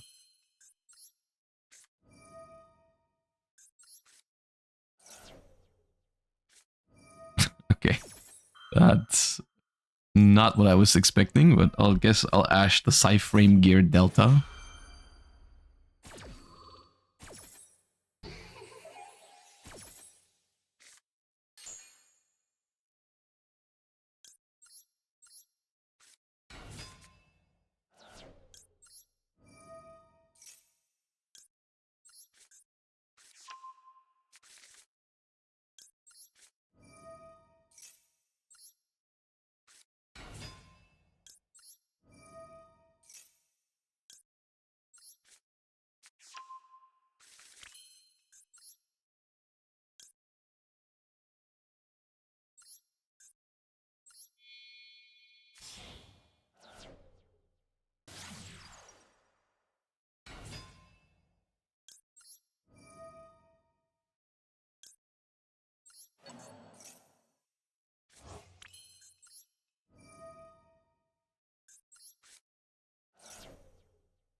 I'm not convinced it's correct to go through Oak in these scenarios. Because it would be neat, I think, to have a search target or summon target for OSS on the follow-up turns. If there is a follow-up turn, of course, but...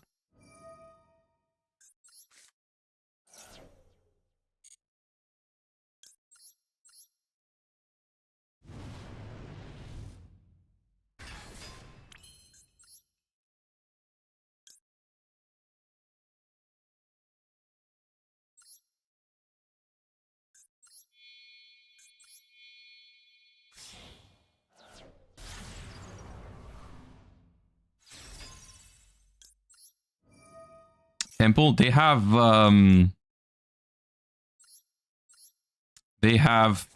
Cyframe Gear Delta, so I'm not interested in using Temple right now. Kinda playing into Nib, not just kinda, we are playing into Nib. Only because Nibiru exists does not mean you cannot summon 5 times anymore. Sometimes you do just go for it.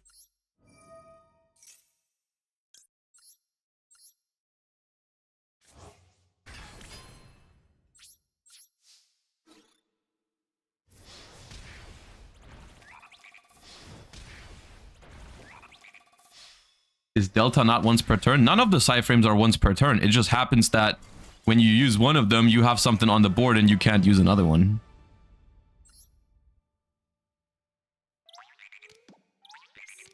Okay, let's play a different deck. I didn't go into this wanting to play Snake Eye, so...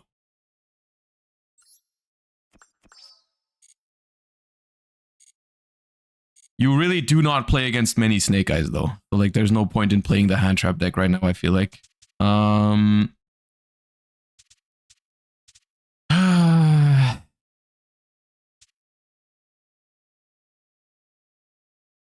I see the Snake Eyes list? It's, yeah, you can. It's not super fleshed out, though, or tested or anything like that.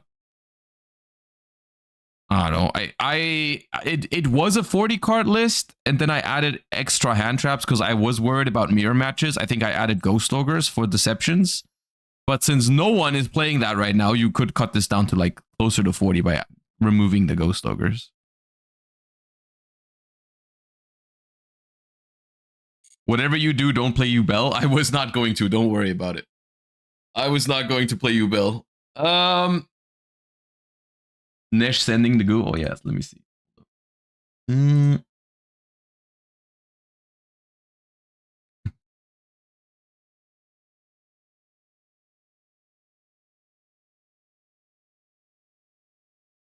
So, Fiendsmith Control with Fusion Destiny.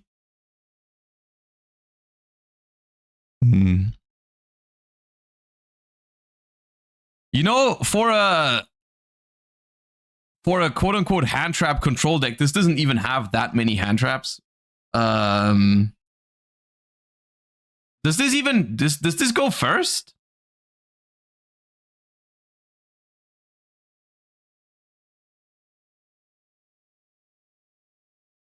Yeah. Nesh, I feel like this deck should have Retaliating Sea. Because if you draw, hear me out, if you draw Fusion Destiny plus Retaliating Sea, you can DPE pop your Retaliating Sea and then draw and then search Max Sea.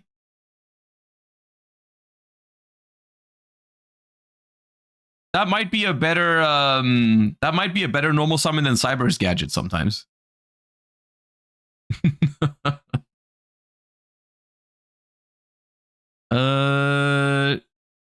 Sure. You know what? Let's try it. Why not? Hold up.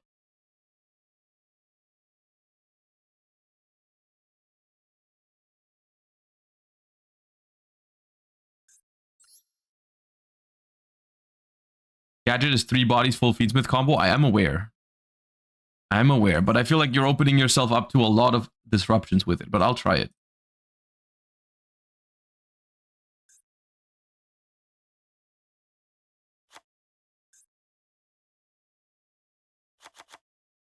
Why is there Dotscaper?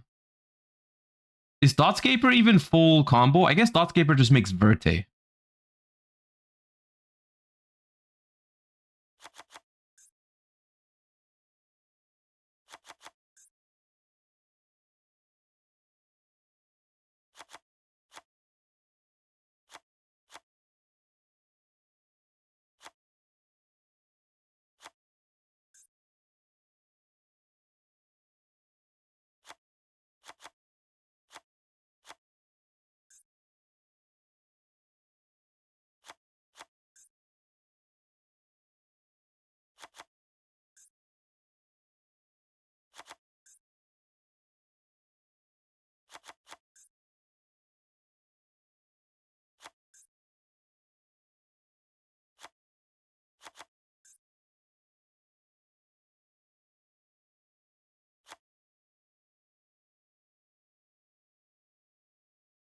Oh yeah, Celestial is back. I did forget about that. Fusion Destiny. Dasher. Let me make a glossy Dasher real quick.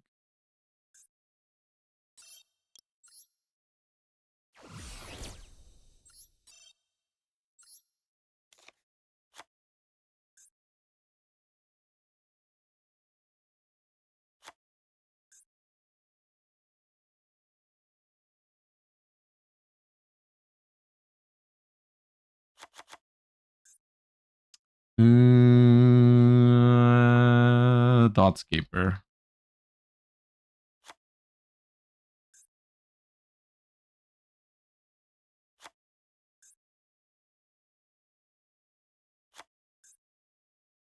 Why is there M7 without Zeus? I feel like that doesn't happen.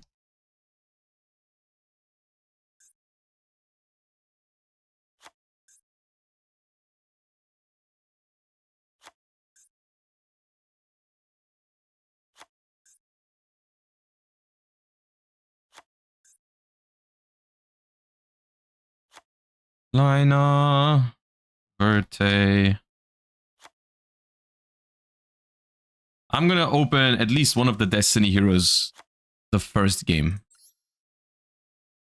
DPE, Fiendsmith, Kashtira, I suppose.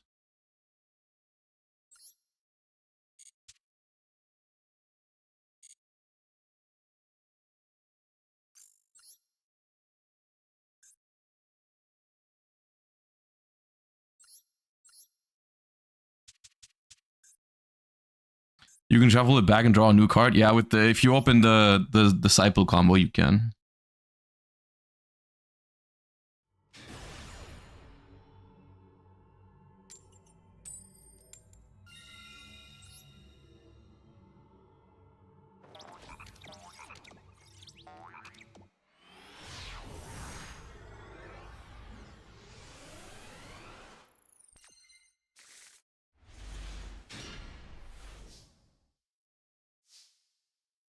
That's pretty good.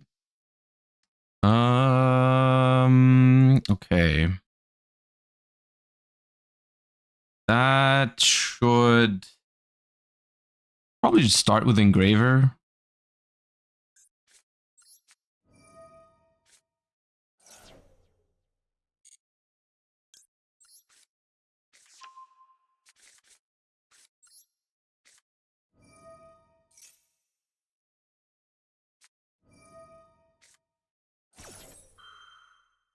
Yeah, that's good. Baited. Because we can make moon anyways.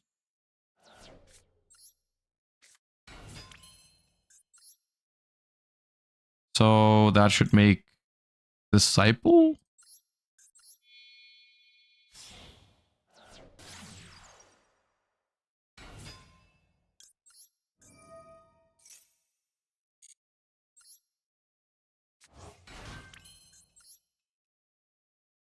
I guess I should only make... Yeah, I should make devotees still. Draw one card. I mean, might as well check what we draw.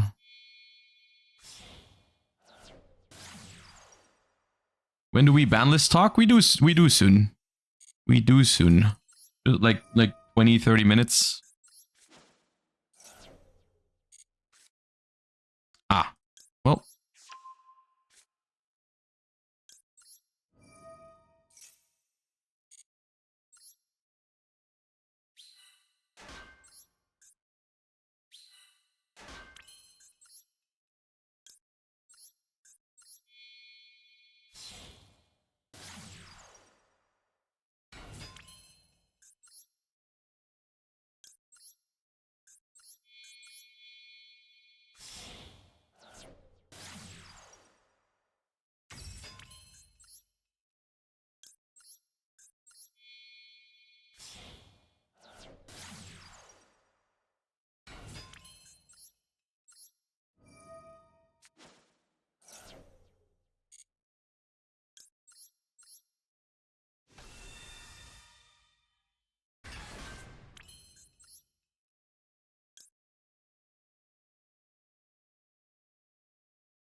I feel like I should probably be making Caesar here.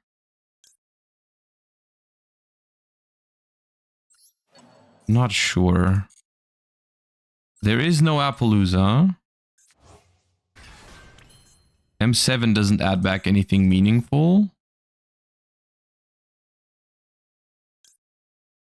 If I can make SP plus Caesar. Because I can link these two off and then bring back Engraver. Still, I haven't made that yet. Like, I should probably do that. Which means...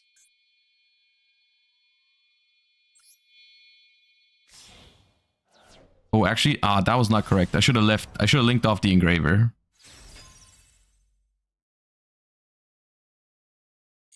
Because now I'm going to have two Engravers under my Caesar, which is not great.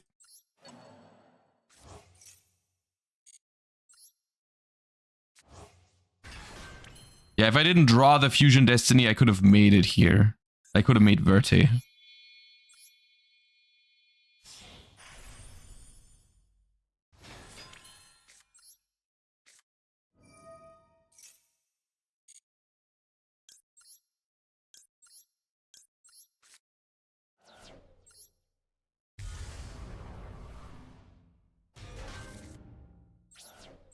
Okay.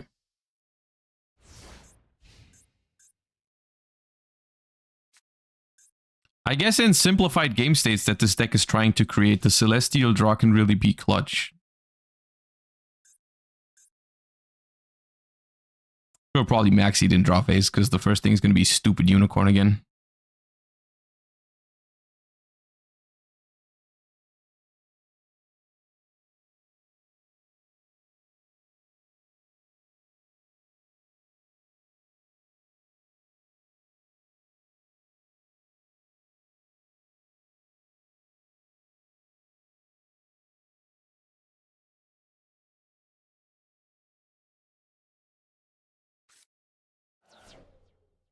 Hmm.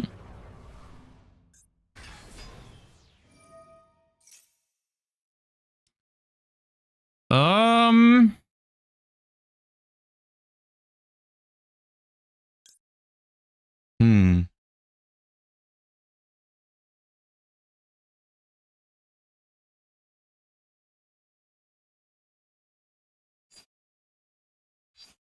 Ash. I think it's better to Ash the normal summon of Gazelle just to make sure they don't get. At the same time,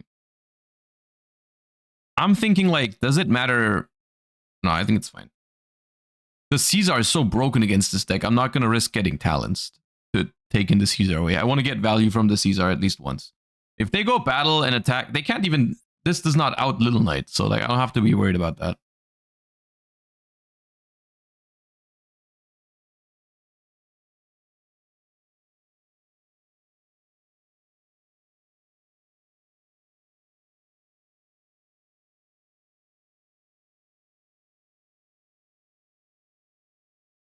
Why is there a DPE on board? What deck is that? It's funny, you really can't tell, right? Like, you literally cannot tell what I'm playing right now.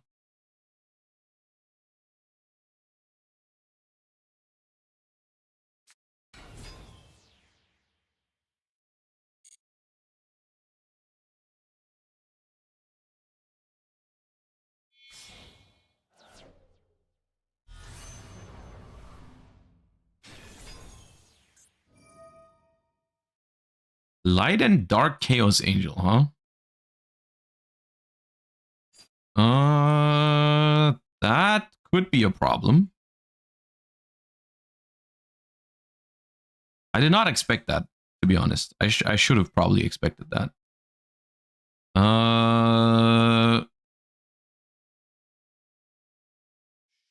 Sure. How do we out this? I mean, at worst comes to worst, we have to stall until we hit Imperm.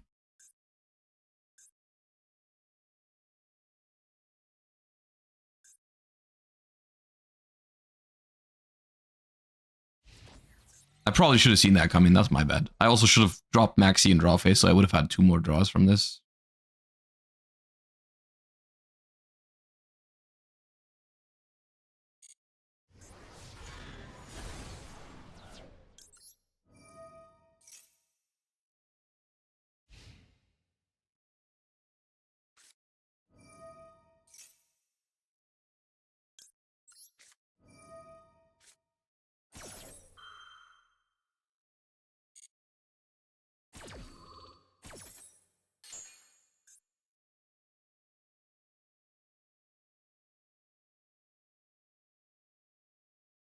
No way they're fusing with the Chaos Angel, right? They gotta have 2 things in hand.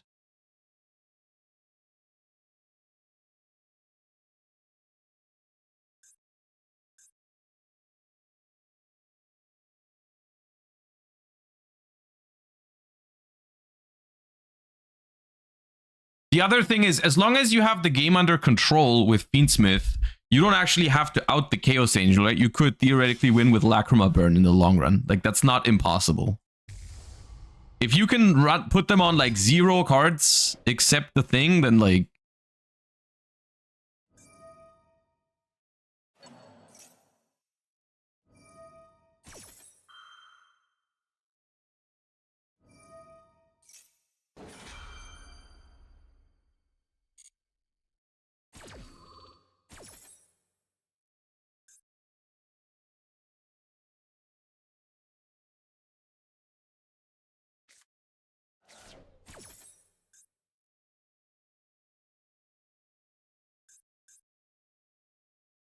Their stuff cannot be destroyed by battle. Oh, dude, they got the crazy combo build, okay.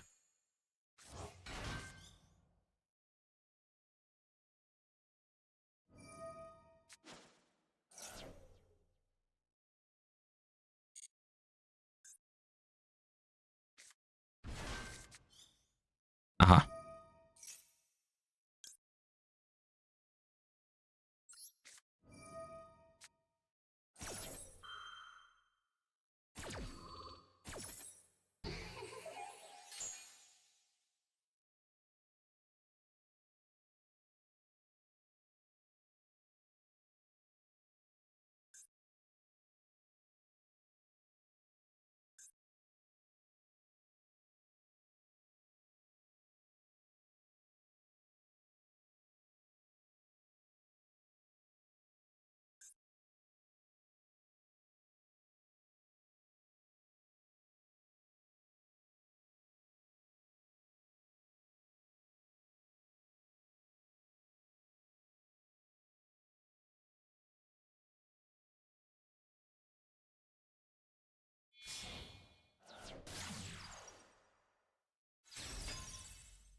Well, that's no longer a win condition.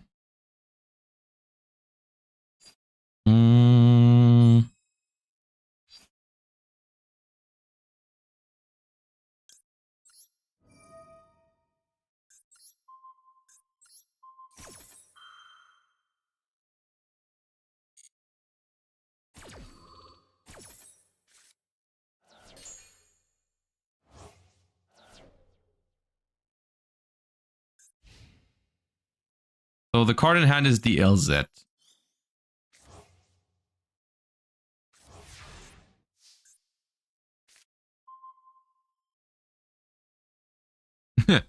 Dasher.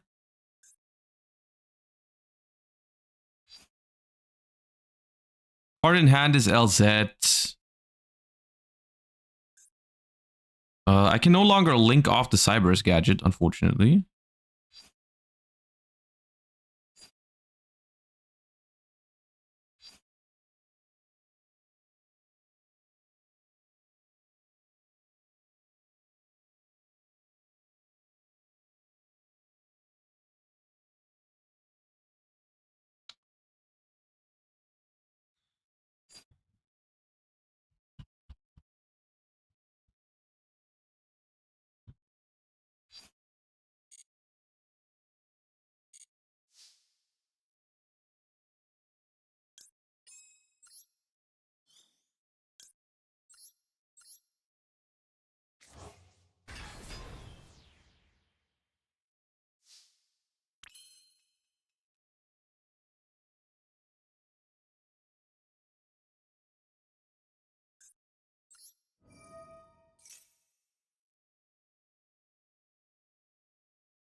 No, we can control this over the course of a couple turns. Like, we're not winning this turn, but...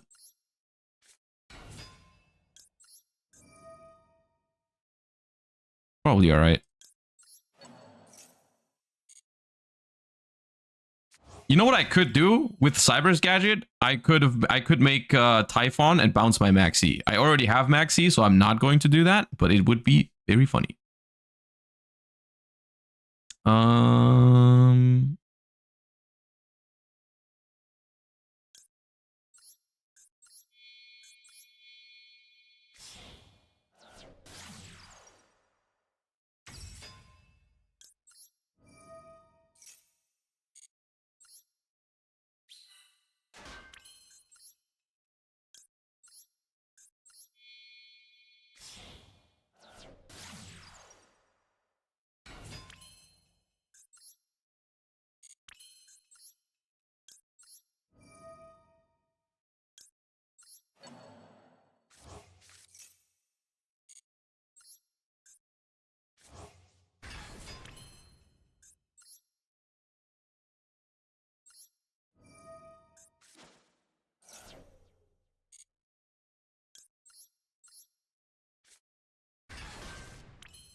If you banish Chaos Angel with SP, does it forget the materials? That is very important. It does forget, right? So I can go, if they do anything, I chain SP, chain Imperm on the Chaos Angel so it gets banished, and then I'm good. Yeah, okay. It has amnesia. Okay, good.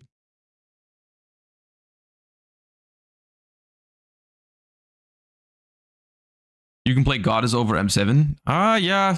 Or your own Chaos Angel, honestly. Chaos Angel seems pretty good, but you can only really make it with the Celestial or the Cyber's Gadget, I suppose.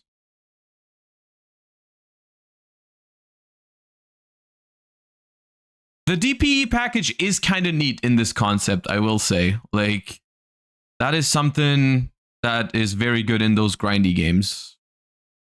No matter what version of any kind of hand trap deck you'd be playing, that is something you could be doing.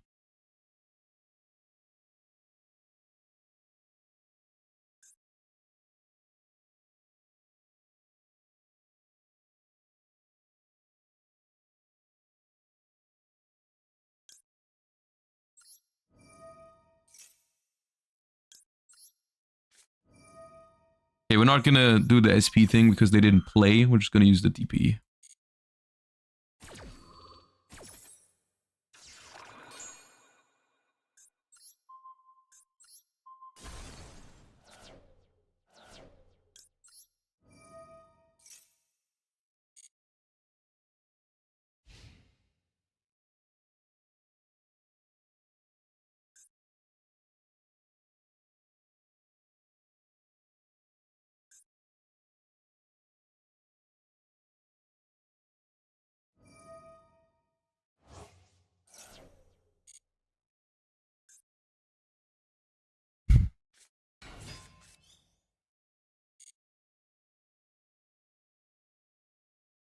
I mean, I suppose at this point they are kind of forced to go for it, but...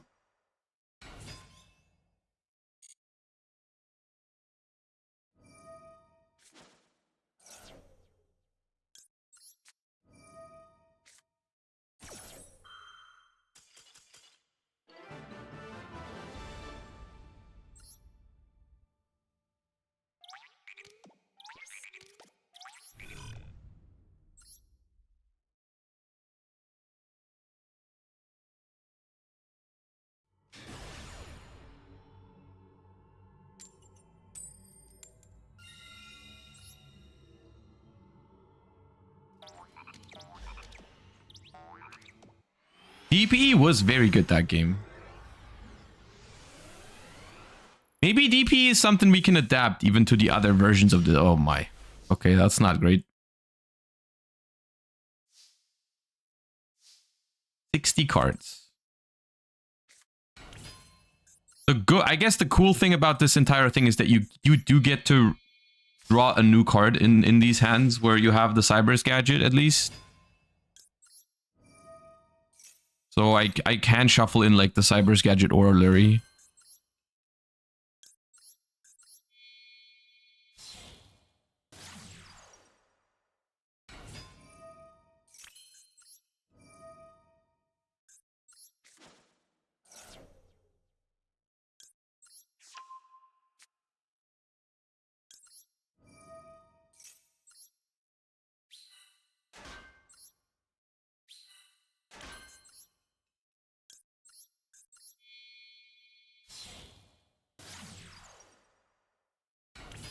Sorry, I just tuned in. Who's the imposter playing Cybers? Don't worry about it. I'll turn them into Light Fiends in a second.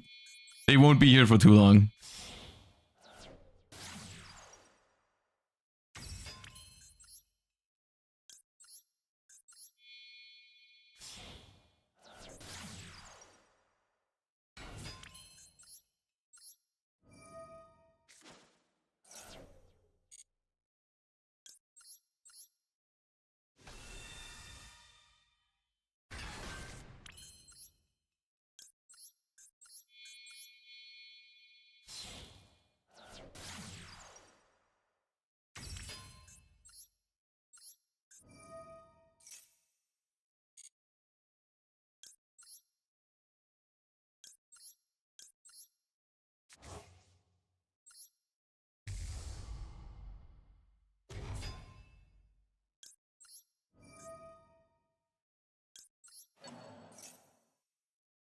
Am I supposed to special this engraver? I could go through Tract and Lurie.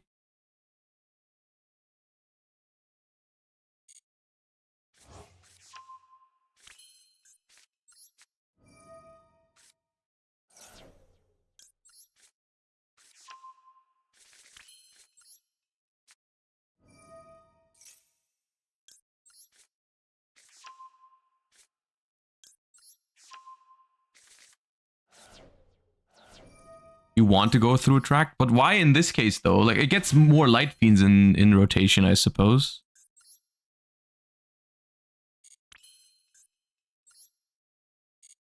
Why do I have to bring back Linkaribu here, Nesh? Can't I just make Verte first? Just Verte and then bring back Engraver? The same thing, right? I guess I'm not wasting my Verte, quote unquote. I'm not wasting my Verte if they have Nib, yeah. But it's the end board is going to be the same. But yeah, technically, you're right, yeah.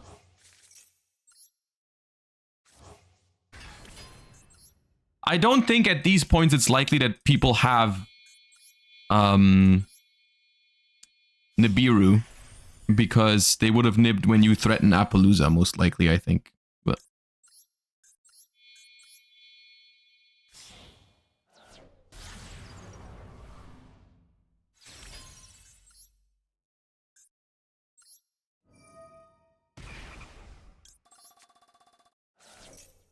oh, we can't Apple, yeah. If anyone remembers that, sure, yeah, you're right.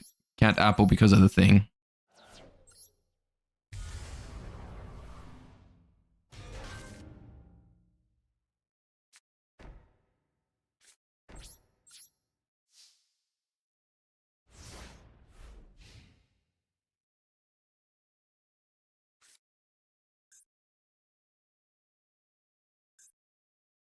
These decks would be so good if they had main deck Lacrima, I think, in Master Duel right now. Like, Fiendsmith control variants would be so powerful. Ah, yeah, okay. Sure.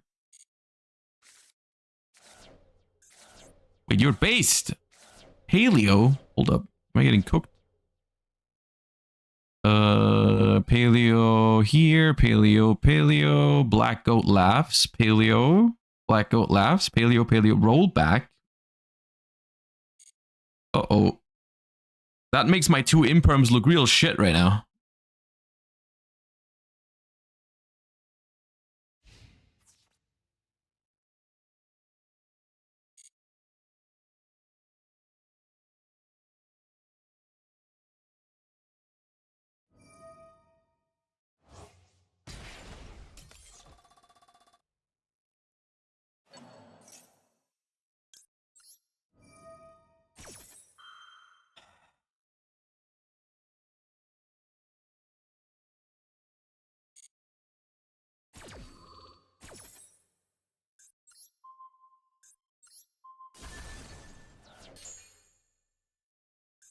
Yeah, give me, make me click it myself as if I have any choice.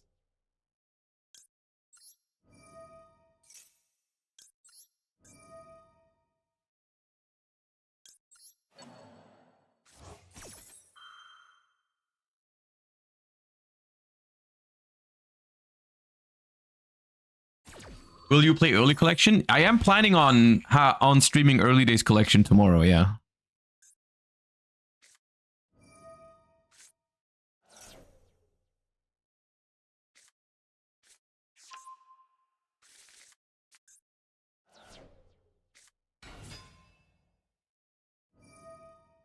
I don't know. I guess I'll Ghost Ogre the Raiden. I don't know what else I'm going to do with that card. Stops the end phase mill too.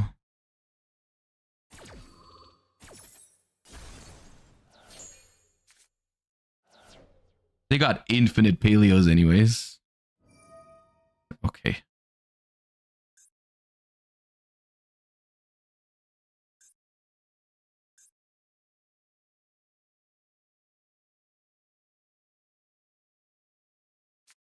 Lacrima Burn, I feel like the way we can win this is just Lacrima Burn over the course of multiple turns because their deck is so slow, but we'll see if that works out.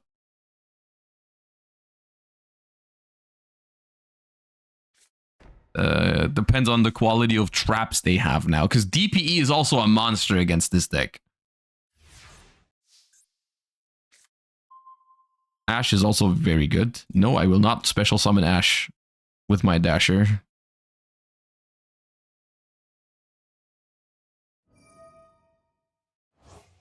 Okay, so they're gonna Black Goat call DPE over the course of multiple turns, I'm assuming. Yeah.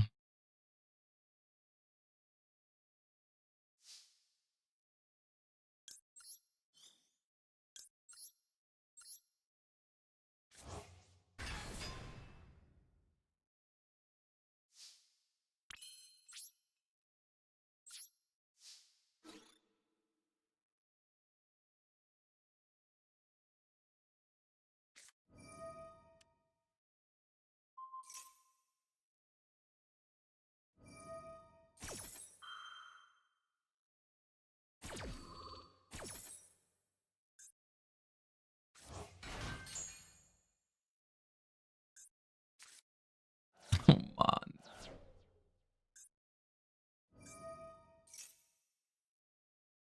Their hand is so good, man. I just want to draw like that with that deck once in my life.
Guess we'll Ash that.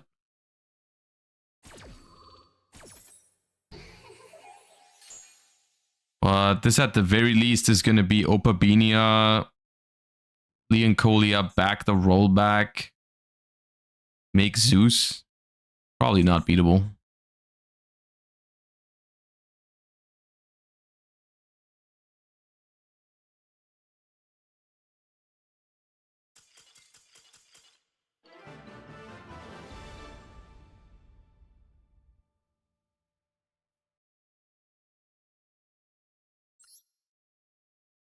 Okay.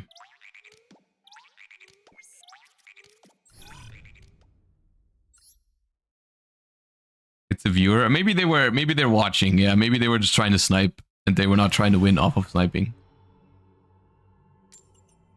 I mean, maybe they just wanted to show off what their cool deck could do, which they definitely did. They would have won that probably.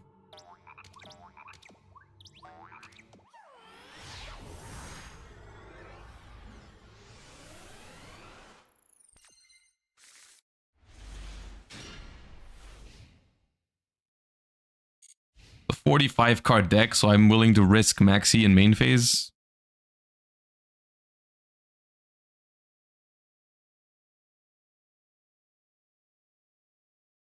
We'll do the TCG Banlist Talk after this game.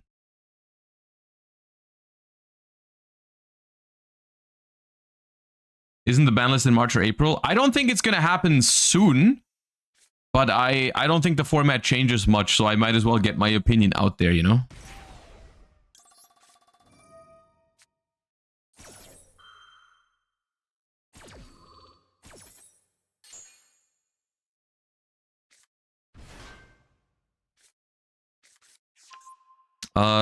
Fusion Destiny should be pretty decent against Exodia, right? You can't pop the Millennium monster, like the fusion monster, but you can. You grind pretty well against the trap card, right? So that's pretty neat.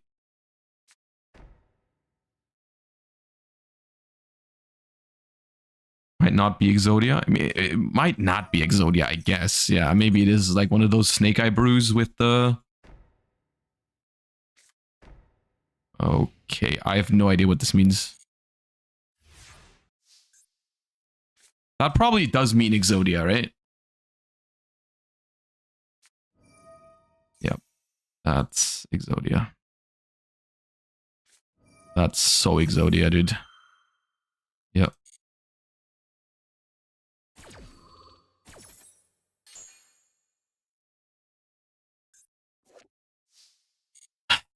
The one of anti-spell in 50 cards, huh?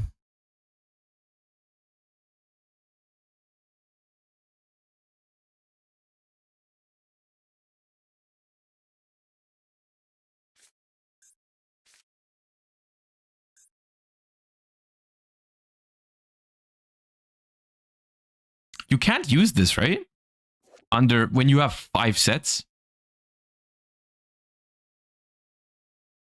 4 sets, I mean, because you don't have room for 2 more. So do I set imperm in the column of macro, or do I set imperm in the new column in case they top deck like whatever? But they're on their own anti-spell. They can't even. They probably set the freaking. No, they don't have Millennium Ankh, right? They paid 2,000. So they don't have Millennium Ankh. And if they top deck access to Millennium Ankh, they can't activate it. Yeah, so I'm setting in the macro column. Sure.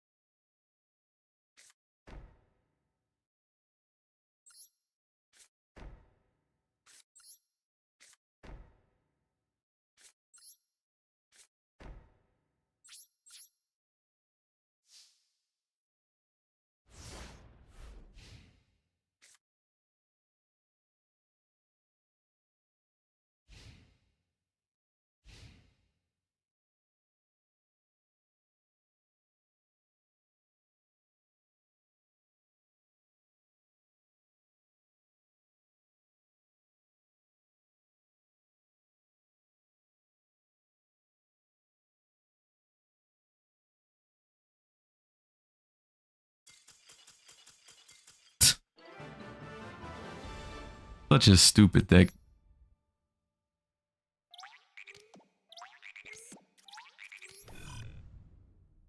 Such a stupid deck.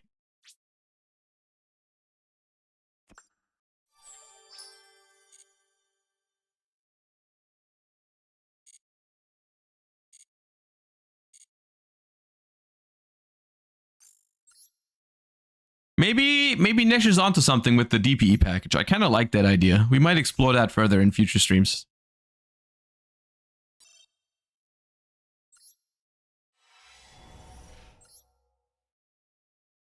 Five head.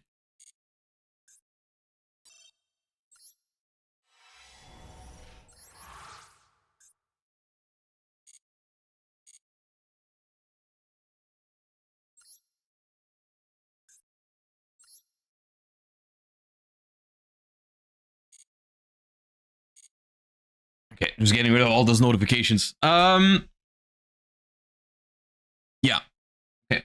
So what we're gonna do now is we're gonna hop over to a little bit of TCG before we call it a day for today. However, this is not, once again, not going to be the last stream of the day because there is another coaching session with Elizabeth later tonight at about 8 p.m. is when it starts. So I will start streaming a little bit earlier than that, like 7:30 or something. So like we're going to be back live in just a couple hours.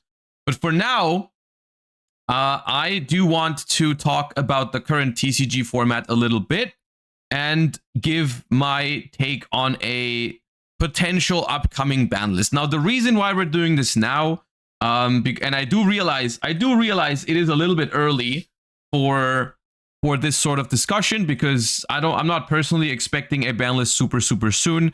I'm just trying to get my take on the format out there while it's like, you know, present in my head. I've been playing a lot of this format recently in preparation for YCS Birmingham, and I do think the ban list is most likely to drop for, I want to say, either the Team YCS in Las Vegas on March 15th or YCS Houston on April 5th.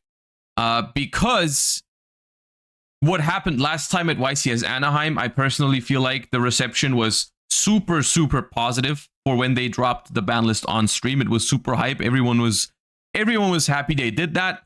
So I do think it is likely to expect that from one of these two events, which is still, YCS Vegas is like 2.5 weeks from now, and YCS Houston is about a month from now.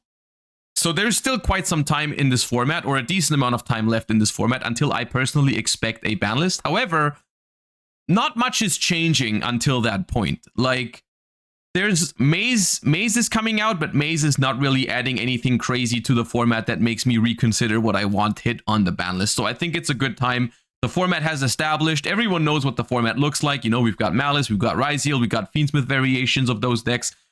We've got some other contenders in the mix, but that is the format, and that is what the format is going to be even after the next Maze set. So I think it's a good time to talk about the format, talk about the power level, and most importantly, also just talk about how these decks are going to be tackled, because that's, I think, the most important part of this is that I personally do not expect them to kill any of those decks. I don't think the Fiendsmith engine is going to be completely obliterated. I don't think Ryzeal is going to die. I don't think Malice is going to die. So the main objective for today, at least to me, is talk about how we can weaken those decks appropriately, like each individually. Like, how do we tackle the Fiendsmith engine? How do we tackle Ryzeal? How do we tackle Malice to a point where it doesn't kill those decks, but it makes them weaker to the point where other decks can compete a little bit more again?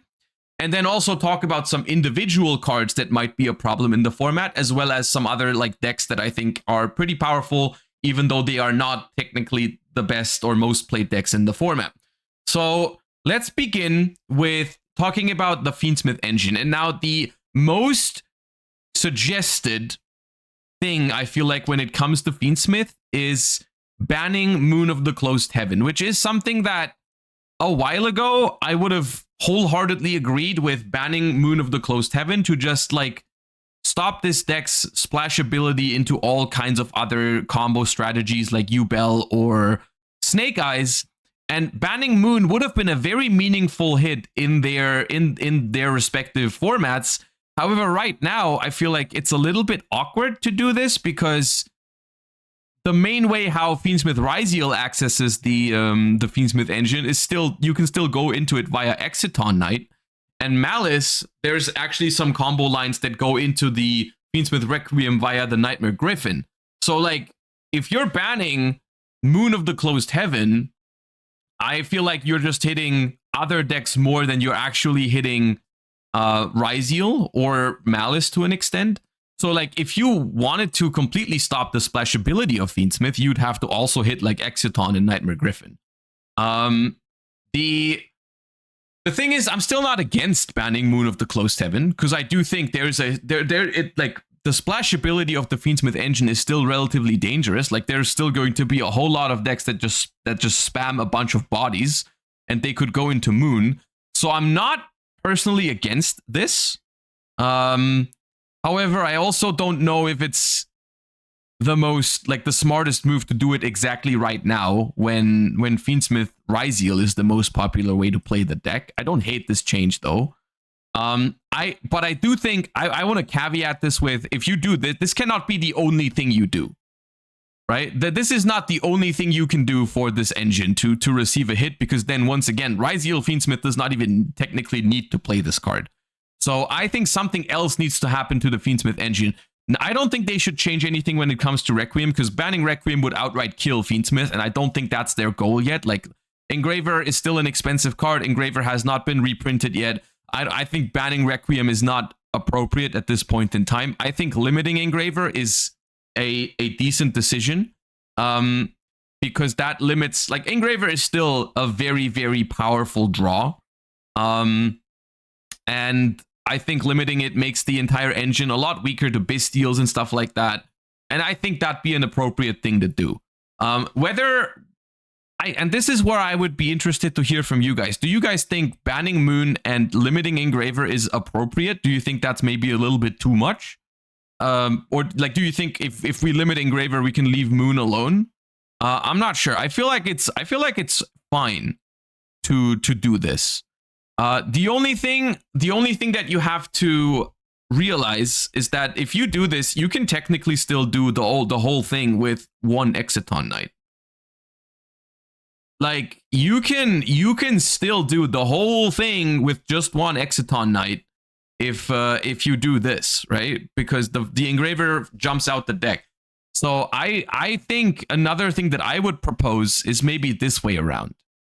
Because I personally think DDD wave hiking Caesar, to me personally, has like kind of overstayed its welcome, because like, this is the second time, this is not even the second time, this is the third time that Caesar is a problem in a top tier meta deck. It was very powerful in Unchained. It was super obnoxious in Yubel, and now it's very, very powerful in any Fiendsmith version. And I think this way, you're leaving Fiendsmith as an engine alive, even though off of one Engraver, you are going to draw it less often. You can still pivot into the Fiendsmith engine, but you're not getting the Caesar out of it. Like, you can still, and there's still powerful things you can make with it. You can just not insulate any combo out, like, from Nibiru, right? Like, you can still make Lars with those, which is still a very, like, Lars is a powerful endboard piece. You can make Wallow. You can make M7 to add back other cards. Like, there's very good rank 6s in the game. They're just all overshadowed by Caesar. So me personally, I think these changes are fine. You can also still make Desiree. You can still make Desiree, but you're just not. It's not possible to just make every combo Nibiru safe anymore. And I think that's where Fiendsmith kind of just becomes too powerful, is when every single combo becomes Nibiru safe because of it. So this is my preferred way of hitting Fiendsmith, personally. The more I think about it, the more I think this is fine. Because you're making the deck super weak to Bystials. Bystialing the Engraver once will stop the Fiendsmith engine for the rest of the game. And you're making the combos a lot less powerful on the first turn because Caesar is banned. Overall, I think that is a fair exchange. The engine is still highly splashable, but it is much weaker. And I think at that point, splashable but weaker, I think, is a fine way to take the deck. Ryziel. Ryziel is an interesting thing once again, because I 100% do not think they're going to leave Ryziel. They're not gonna kill Ryziel. So the question is, how do we make Ryziel more in line with the power level of the other decks in the format, especially considering that Alliance Insight is also coming up, and Alliance Insight brings more support for Ryziel as well in a new main deck monster that's actually very powerful, even though it is typically just a one of the new Ryziel. There's two things to this matter, I think, or three things rather. One thing you have to realize is by hitting the Fiendsmith engine in this way, you're already eliminating one of the Ryziel versions. I do think with this, people would probably not play Fiendsmith Ryziel anymore. They would be limited to pure Ryziel. The other thing is that I'm going to say this up front. I think Dweller needs to be banned right now. Dweller, I think, is one of the main reasons why Ryziel is this powerful, is because not only do you have to build a deck or choose a deck that's good against Detonator right now, you also have to like build a deck that does not rely on the graveyard at all, which is very, very few options. There's very few decks in the game that are good into Detonator and good into Dweller. That is a very, very dangerous combination. I think if you take Dweller away from Ryziel, it becomes so much less oppressive. It's not even about its raw power level. Like, the power level of Ryziel is still high even without Dweller, but it just does not lock out other decks from completely playing the game. I am slightly worried that if they ban Abyss Dweller, a deck like Mermail is going to be incredibly powerful, but I personally am going to propose Mermail hits on this ban list, because I think the Mermail deck, even though it's not the most represented deck, whenever I see this deck on any feature matches, it's just so obnoxious. So like we're gonna hit Mermail in some way, shape, or form anyways, because I'm banning Dweller as well. But I think that is a solid start to Ryzeal. Now, I don't personally think that can be the only thing that they do to Ryzeal. I am a huge fan of limiting X Ryzeal. That is something that's happened in the OCG as well. X Ryzeal, in every version of Ryzeal that is not Fiendsmith Ryzeal, X Ryzeal is by far the best card to start with. It makes going second so much easier, and it makes it actually forces the deck into a grindier game. Because if you use your one X Ryzeal on the first turn, you have to worry about how you're going to play your second turn out, so on and so forth. Like, I think X Ryzeal is the perfect card to limit, because it is it's so good to open. It's the best starter, the best extender, and the best follow-up play on turn 2, which, putting it to 1, makes it so that if you start with it on turn 1, you can't just start with it on turn 2 unless you get to Ryzeal Cross. Now, most importantly, I personally don't feel like Bonfire should be hit at this point in time. And I think this is somewhat of a hot take because everyone is kind of expecting Bonfire to be hit. I personally don't love consistency hit that much. I wouldn't hate if they semi-limited or limited Bonfire. Like, I'm not against it actively. Like, I wouldn't be mad about it, but I personally don't think that's the card that's making Ryzeal the most powerful, especially considering the fact that they get more versions of Bonfire essentially in the next Maze set. Like, you got to realize in like 2-3 weeks time from the recording, they're getting a new Rhoda essentially for this deck, which maybe what you're saying right now is true. Maybe they will hit Bonfire just to force people to pick up that card. Maybe that's a fair prediction. So like, I personally wouldn't limit it, but I could see them doing it so that people have to play that new card, you know? That's actually maybe the right approach to it. Like, maybe they're hitting Bonfire because they want you to play the new Tachyon card. And the Tachyon card is also worse than Bonfire slightly, right? So that makes sense. I think from a game design perspective right now, I don't think Bonfire needs to be limited, but I could see them doing it. Ice Ryzeal is a card that I just wanted to bring up these, even though I'm not going to hit Ice or Detonator on this, but I wanted to give a quick talk why I include them. Ice Ryzeal, I think, would be one way to hit Fiendsmith Ryzeal if they don't want to go that harsh on the Fiendsmith hits. I don't know what they're going to do to Fiendsmith, but Ice Ryzeal is technically the best starter for Fiendsmith Ryzeal in particular. So if they for some reason they don't hit Fiendsmith engine very hard, they could decide to limit Ice Ryzeal to not make it so easy to do both things at once, because that's the thing that Ice Ryzeal does. It gives you Exciton Knight and it gives you Detonator. So that is one thing. The other thing that I wanted to mention is I actually don't hate the idea of Ryzeal Detonator being limited, because Ryzeal is one of the is like, normally when you look at top tier meta decks and their extra deck boss monsters, limiting those doesn't make a huge impact. Like when they limited Kashtira or Rysart, everyone knew that was kind of stupid and wouldn't really change that much. Ryzeal Detonator is the kind of card that it does consistently hit the board like 2 or 3 times. If you can Bestial their one Detonator when they try to bring it back off of Eclipse Twins, the entire deck just kind of falls apart. Like, one Detonator is actually a very, very crucial resource that I actually would not hate if they went that route. Like, if they decided, like, yeah, we don't want to hit the deck's consistency as much, we want to hit the deck's longevity, so we're gonna hit Detonator to 1. I would not hate that.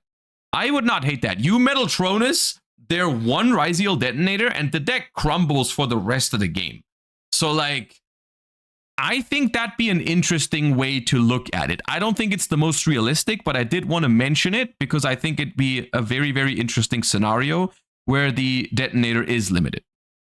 All right, next up, we're talking about Malice. And now Malice is, I'm in a very difficult spot when it comes to talking about Malice on this upcoming ban list, because there's a few things about this. Now, despite what you might think, I don't think it is appropriate for them to kill Malice, of course. Like, I'm not going to be unreasonable here. I don't like the deck, but that does not mean they should kill it. Like, only because I personally dislike it. they're obviously not going to kill it. The deck is going to stay strong after the next ban list. But here's the weird part. Like, how do you hit Malice? Because most of the cards that Malice plays are one-offs, right? Like, all the link monsters are one-offs, so you can't really hit those without banning them, which would kill the deck. Like, we're not going to ban Whitebind or anything. Like, that's not going to happen. So they're not going to change anything to the link monsters. You can't really, the only other cards that I can see them hitting from the main deck, the only cards that Malice plays as like a 3 of is like the starters.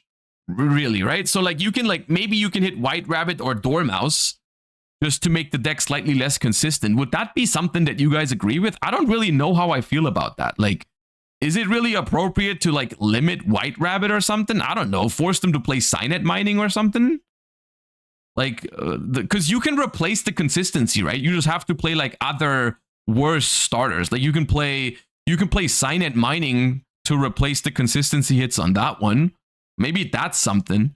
I'm not entirely sure if that's something I love though. Like just consistency hitting a deck that's already kind of not enough starters. The only thing that I looked at that I actually liked, that I don't know how likely it is this little guy. Like I feel like banning Link Decoder as much I don't know, maybe that might seem weird, but that card is so good in that deck. And I feel like if we can't really hit Malice main deck cards or like Malice cards themselves in a meaningful way, maybe we hit some of the cyber support around it. And Link Decoder is like the one that I feel like is the most likely, because cards like you guys are saying Haggard Lizardos or Splash Mage, those cards are not good hits to Malice because they're so easy to replace. Like you can instead of making Haggard Lizardos, you can just make SP Little Knight sometimes. Instead of making SP Little Knight, you can make Splash Mage. Like that does not really work. That does not really work. So what I propose for Malice is that we hit Link Decoder. We also ban Nightmare Griffin, and I'm not going to iterate over this for 2 minutes once again. Like, this card should be banned. This card is toxic. And this is not even necessarily a Malice hit. Like, Malice is just the deck that plays this card right now, but like this card should have been banned like a while ago. So if we're hitting Link Decoder and Nightmare Griffin, and then we're also doing a small hit to Bestials, and maybe even Shifter, then look, and this is coming from the world's #1 Malice hater, okay? But if we do all this, then I'm okay with leaving all the other Malice cards untouched, right? Like just a little bit of Link Decoder, Nightmare Griffin, and Bestial hits, and I'm okay with leaving all of the other Malice cards alone. Is that reasonable? Am I being reasonable right now? Please tell me I'm being reasonable. I think that's fair.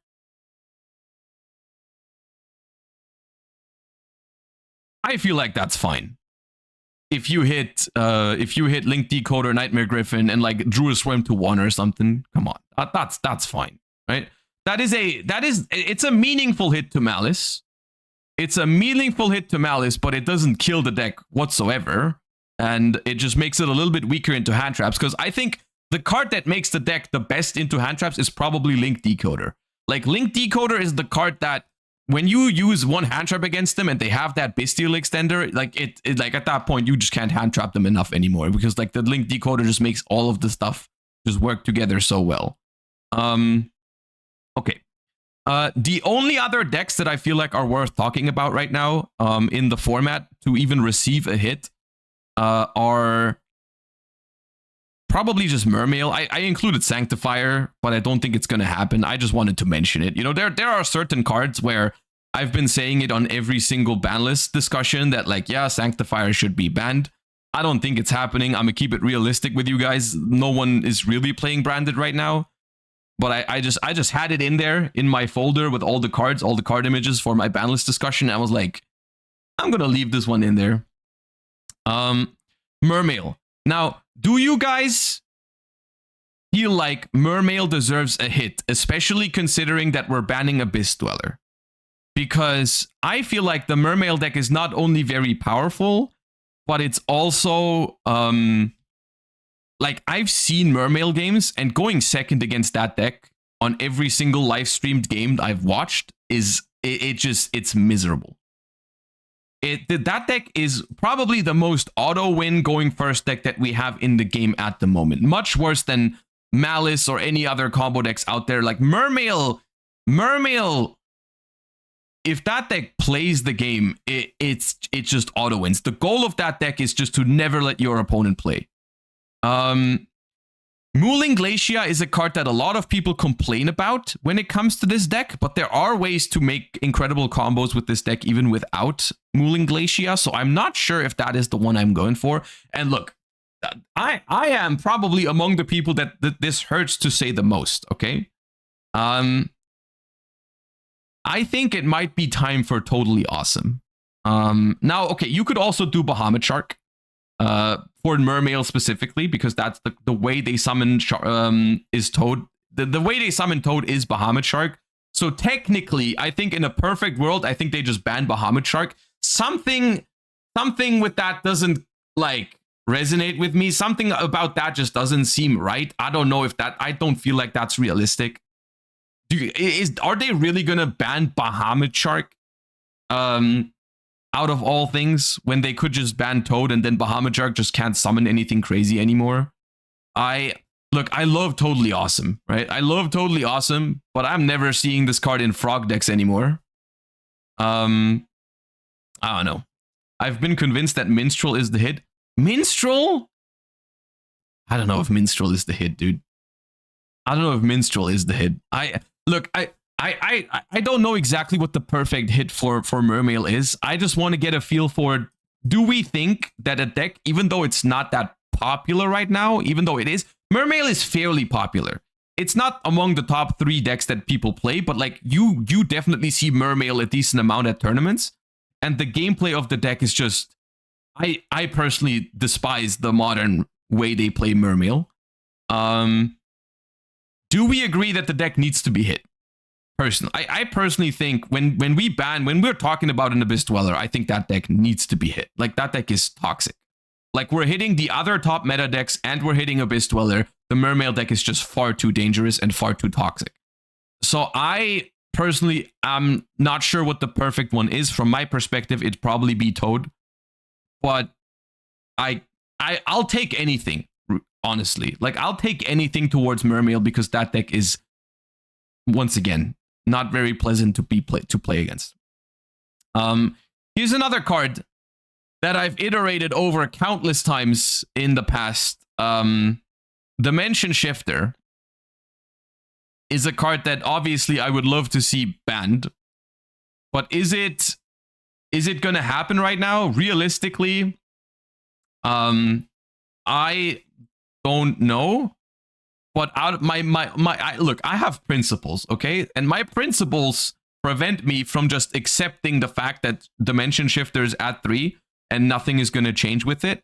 Like, I'm going to bring up Dimension Shifter probably on every single banlist discussion we have until the end of time, while it's at 3. Like, I will not shut up about Dimension Shifter, because the moment where I make a banlist prediction and this card is not on it is the moment I've given up, and I will not give up on this fight. Dimension Shifter should be somewhere on here. Another small thing is that there are decks coming out in the next couple of months that cannot play the game under Dimension Shifter, namely Orchist, for example, gets legacy support with a new fancy rarity, and that deck cannot play the game under Dimension Shifter. Something needs to happen for Dimension Shifter. Droll and Lockbird is a card that I've come to terms with in modern Yu-Gi-Oh! As much as Lingering Floodgates are cringe, I've kind of come to the conclusion that most of the time when your deck completely loses to Droll and Lockbird, it's probably because your deck is a problem. Most of the reasonable decks are still able to do something under Droll. They just get weaker. So I think Droll right now does not need to be hit. All decks add. I know all the decks add, but like, it's not, Droll is not automatically a problem only because your opponent is trying to add like 2 times in a turn and you prevent one of those. That's like not that bad. People wouldn't even play Droll in those scenarios. People only play Droll if there's decks like Mermail that search like 20 times a turn, and at that point I don't think Droll is the problem. Artifact Lancia. Hold that L for me, Malice players. That card's going to stay, hopefully. We need answers to that deck. Lingering Floodgates are cringe unless they beat Malice, okay? So that card's fine. That card's totally fine. I'm glad that card exists. I wish there was like 6 of it. Bestials need something to be done, I personally feel like. And I think one of two things should happen. Which is either they should limit Druisworm or they should ban Magna. I don't think they should do both. But I'm not sure which one I prefer. Like on the one hand, I love the one of Magnamood because I feel like Magnamood being at 1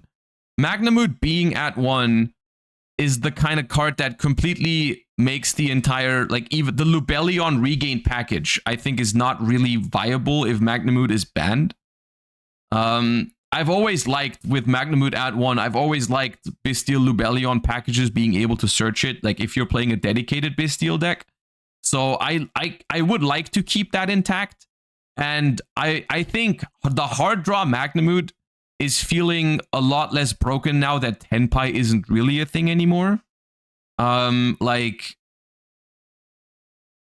yeah, Tenpai, in Tenpai, it felt completely broken if they drew Magnamood. In other decks, it's like, if the end phase Magnamood searches a Druisworm, I'm fine with it. So I'm okay with leaving Magna at 1. So I guess I'll leave it here. And Druisworm, but I think Bestials deserve a hit. Druisworm is probably the one I would limit. I don't think touching Baldrake is appropriate. Like I think Baldrake is so much worse than Druisworm. And I think with this, you can still play Sereniers and Baldrakes if you want to play more Bestials, but they're not going to feel as broken as Druisworm. Druisworm is just so powerful. And I think both Magna and Druis reasonably deserve to be at 1. And then there's a few other cards that I just got some personal talk about, I suppose. I personally think Crossout Designator should be limited. I think that is the one thing, or one of the few things that the OCG ban list has over our ban list, is that they've realized that Crossout Designator is a very powerful and uninteractive card because it just forces through first turn combos. And the same is true for Master Duel. Like, people make fun of like Master Duel format and Master Duel ban lists sometimes for being weird, but like the one thing that's better in Master Duel is they got less they've got less versions of Cult by and Crossout. The TCG has 4 of them things. The Master Duel only has 3. I think it's time the TCG pulls ahead again and puts Crossout to 1 just where Cult by the Grave is, because I do think Cult by the Grave and Crossout Designator are pretty much like 95% of the time they are the same concept of a card. Like, yes, Cult by the Grave is more powerful than Crossout a lot of the time because you can hit some stuff when you go second, Promethean Princess or something, but there's also cards that you can cross out and can't Cult by, like Imperm, Nibiru, Talents, those kind of cards. It is, most of the time, these cards are just here to force through your stuff through your opponent's non-engine, which is trying to be interactive, and you're just like saying no to that. I despise those cards. If I had the decision here, I would probably just ban them, but I think putting both to 1 is the least they can do. Triple Tactics Talents is a card that I think is interesting, and I am a little bit torn about where I would put Triple Tactics Talents, because I personally adore Triple Tactics Talents when the player going second is using it. I think it is such a fun and interactive card when you're going second.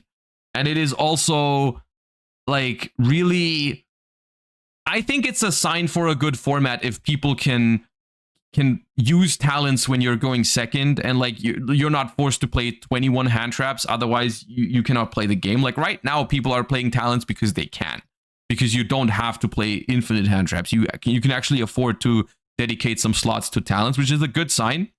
At the same time, there is a card in Yu-Gi-Oh that allows you to play like Talons going second, but is not as powerful and broken going first because you can't look at their hand, which is Triple Tactics Thrust. So what I'm proposing, what I think from a game design perspective would be very, very good for modern Yu-Gi-Oh! Is if you put Talons to 1. And if you want to keep playing Talons, you can. You can play 4 copies of Talons when you're going second because you can play Thrust. But going first, it is not as simple as I'm just going to draw Talons, you hand trap me once, I'll go Talons, look at your hand, take the other hand trap away, and then keep playing. Or I'll take your only starter and you can't play the game next turn. Talons going first is a problem. Talons going first is so broken that I would love for them to put it to 1 so that happens less often. I don't want it to be banned because I find the interactions with the card very good going second, and I would like to keep that for Thrust. Thrust going first is way more toxic. You, sir, have no idea what you're talking about. Thrust going first into a Floodgate trap is toxic, but then they should ban the Floodgate trap. Thrust going first to set like imperms and all that kind of stuff, which is most of the time how it's used, is absolutely fine.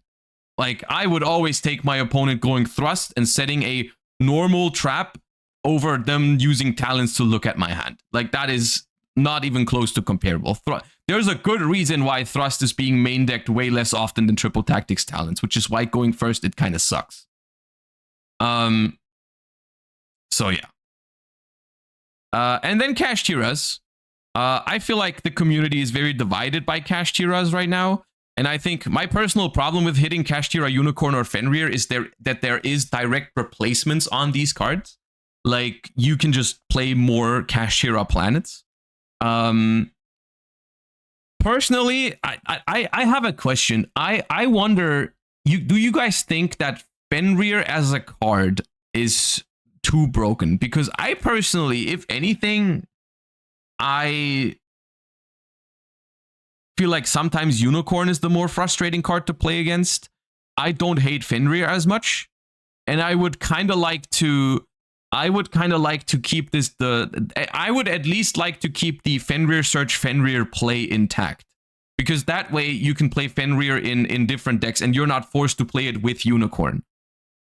I think that's what's important to me, is that you're not always forced to play Fenrir with Unicorn. I would like people to be able to play Fenrir just for the sake of Fenrir. I wouldn't hate a semi-limit for that, so that you can still go Fenrir search Fenrir, but you can only play 2 of it. And you can't do it multiple times in a game.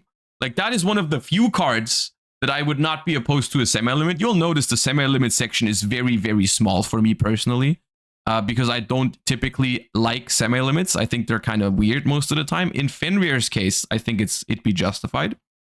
Cash Tira Unicorn is a card that I would genuinely like to see limited, because it just is such a non-committal way to start ripping apart your opponent's extra deck. And you can still play enough copies of Cash Tira Unicorn. You can still play 3 planets, Unicorn, and with this, you still have 2 Fenrirs to search it. And there's a good reason why people don't play Wraith Soth at the moment over Unicorn. It's because you cannot, like, you can Ash a Wraith Soth if you don't want your opponent to have access to Unicorn. You know, that's a decision that you can make. You cannot prevent if they hard draw the Unicorn, it's just there, right? You can Ash the Wraith Soth. You can, it makes the deck a little bit more susceptible to Droll if you play Wraith Soth. You can pop the Wraith Soth if you have a card that can do that, like a Ryziel Detonator. You know, there's counterplay to the field spell. There's not that much counterplay to Cash Tira Unicorn. So I think for how long these cards have been out and for how dominant they've been, I think it'd be fair if they limited Unicorn and semi-limited Fenrir just to make room for some other potential non-engine cards. And the same is true for like Talents and Crossout. You know, like maybe give us a little bit of a switch up on non-engine. You know, there's a lot of other good non-engine in the game. People are just always autopiloting towards these. And I think this is, I personally think this list, for me personally, would accomplish all the things I would want from it. We're not killing Ryziel. We're not killing Malice. We're not killing Fiendsmith even. We're weakening all of them significantly. And we're hitting some of the most powerful and most obnoxious, like, non-engine in the game. And we're hitting some powerful floodgatey cards like Nightmare Griffin, Shifter, and even Toad to an extent to cover the Mermail deck. I personally think I'd be very happy with this. I don't know if it's perfect. I guess you let me know in the comments down below if you're watching this on YouTube as well. Thank you for watching. And let me know if I missed anything. Yeah, without further ado, see you guys next time. Bye-bye. Killing Mermail? I don't think this kills Mermail at all. I don't think Totally Awesome ban kills Mermail. The deck can still do powerful things. It's just not going to have 2 Omnis that also add back follow-up. Like, Totally Awesome is not only an Omni in that deck, it also adds back 2 cards from the graveyard if you make 2 Toads.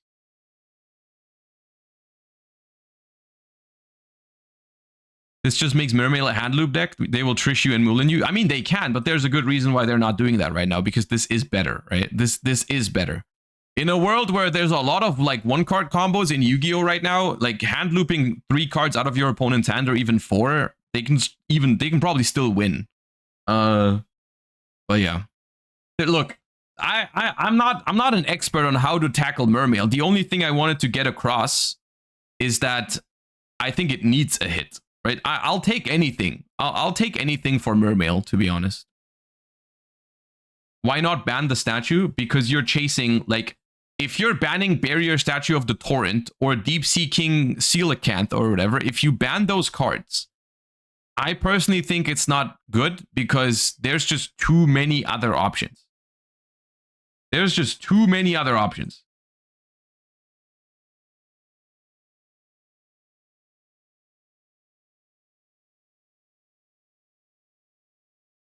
Yeah, I don't know. I'm like, I think it's completely fine to argue with the individual hits here. I was just mostly trying to vibe check to see what people think of the concept of hit Fiendsmith but don't kill it, hit Mermail, hit Ryziel but don't kill it, hit Malice but don't kill it, and then hitting some individual like 2 powerful cards. You know, I think that is the package I want from this ban list. Essentially, whether you think the perfect hit to Fiendsmith is banning Caesar or banning Moon or whatever, it's not something you really have to argue about. You know, at that point, we're trying to do the same thing. We're trying to do the same thing. We're trying to hit Fiendsmith but not kill it. So I don't think it's that.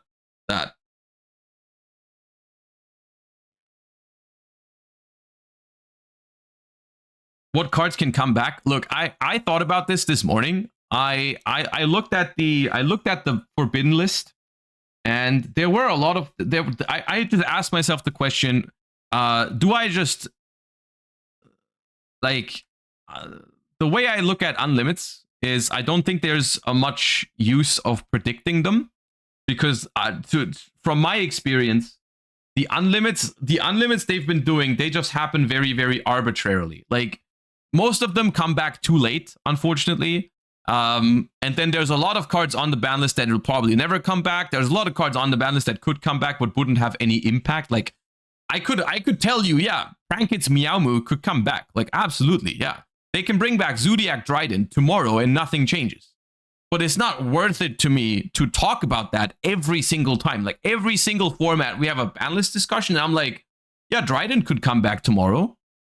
But, you know what I mean? Like, there's not really any essence to that. It doesn't add anything to the format, really. But yeah. So I looked over the list and I thought to myself, is there many cards here that could come back and would genuinely have an impact without being too broken to come back? And there's not many cards banned right now.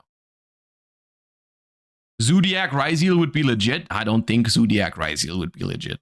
I personally don't think. You're not going to overlay 2 Ryziels to make Chakanine.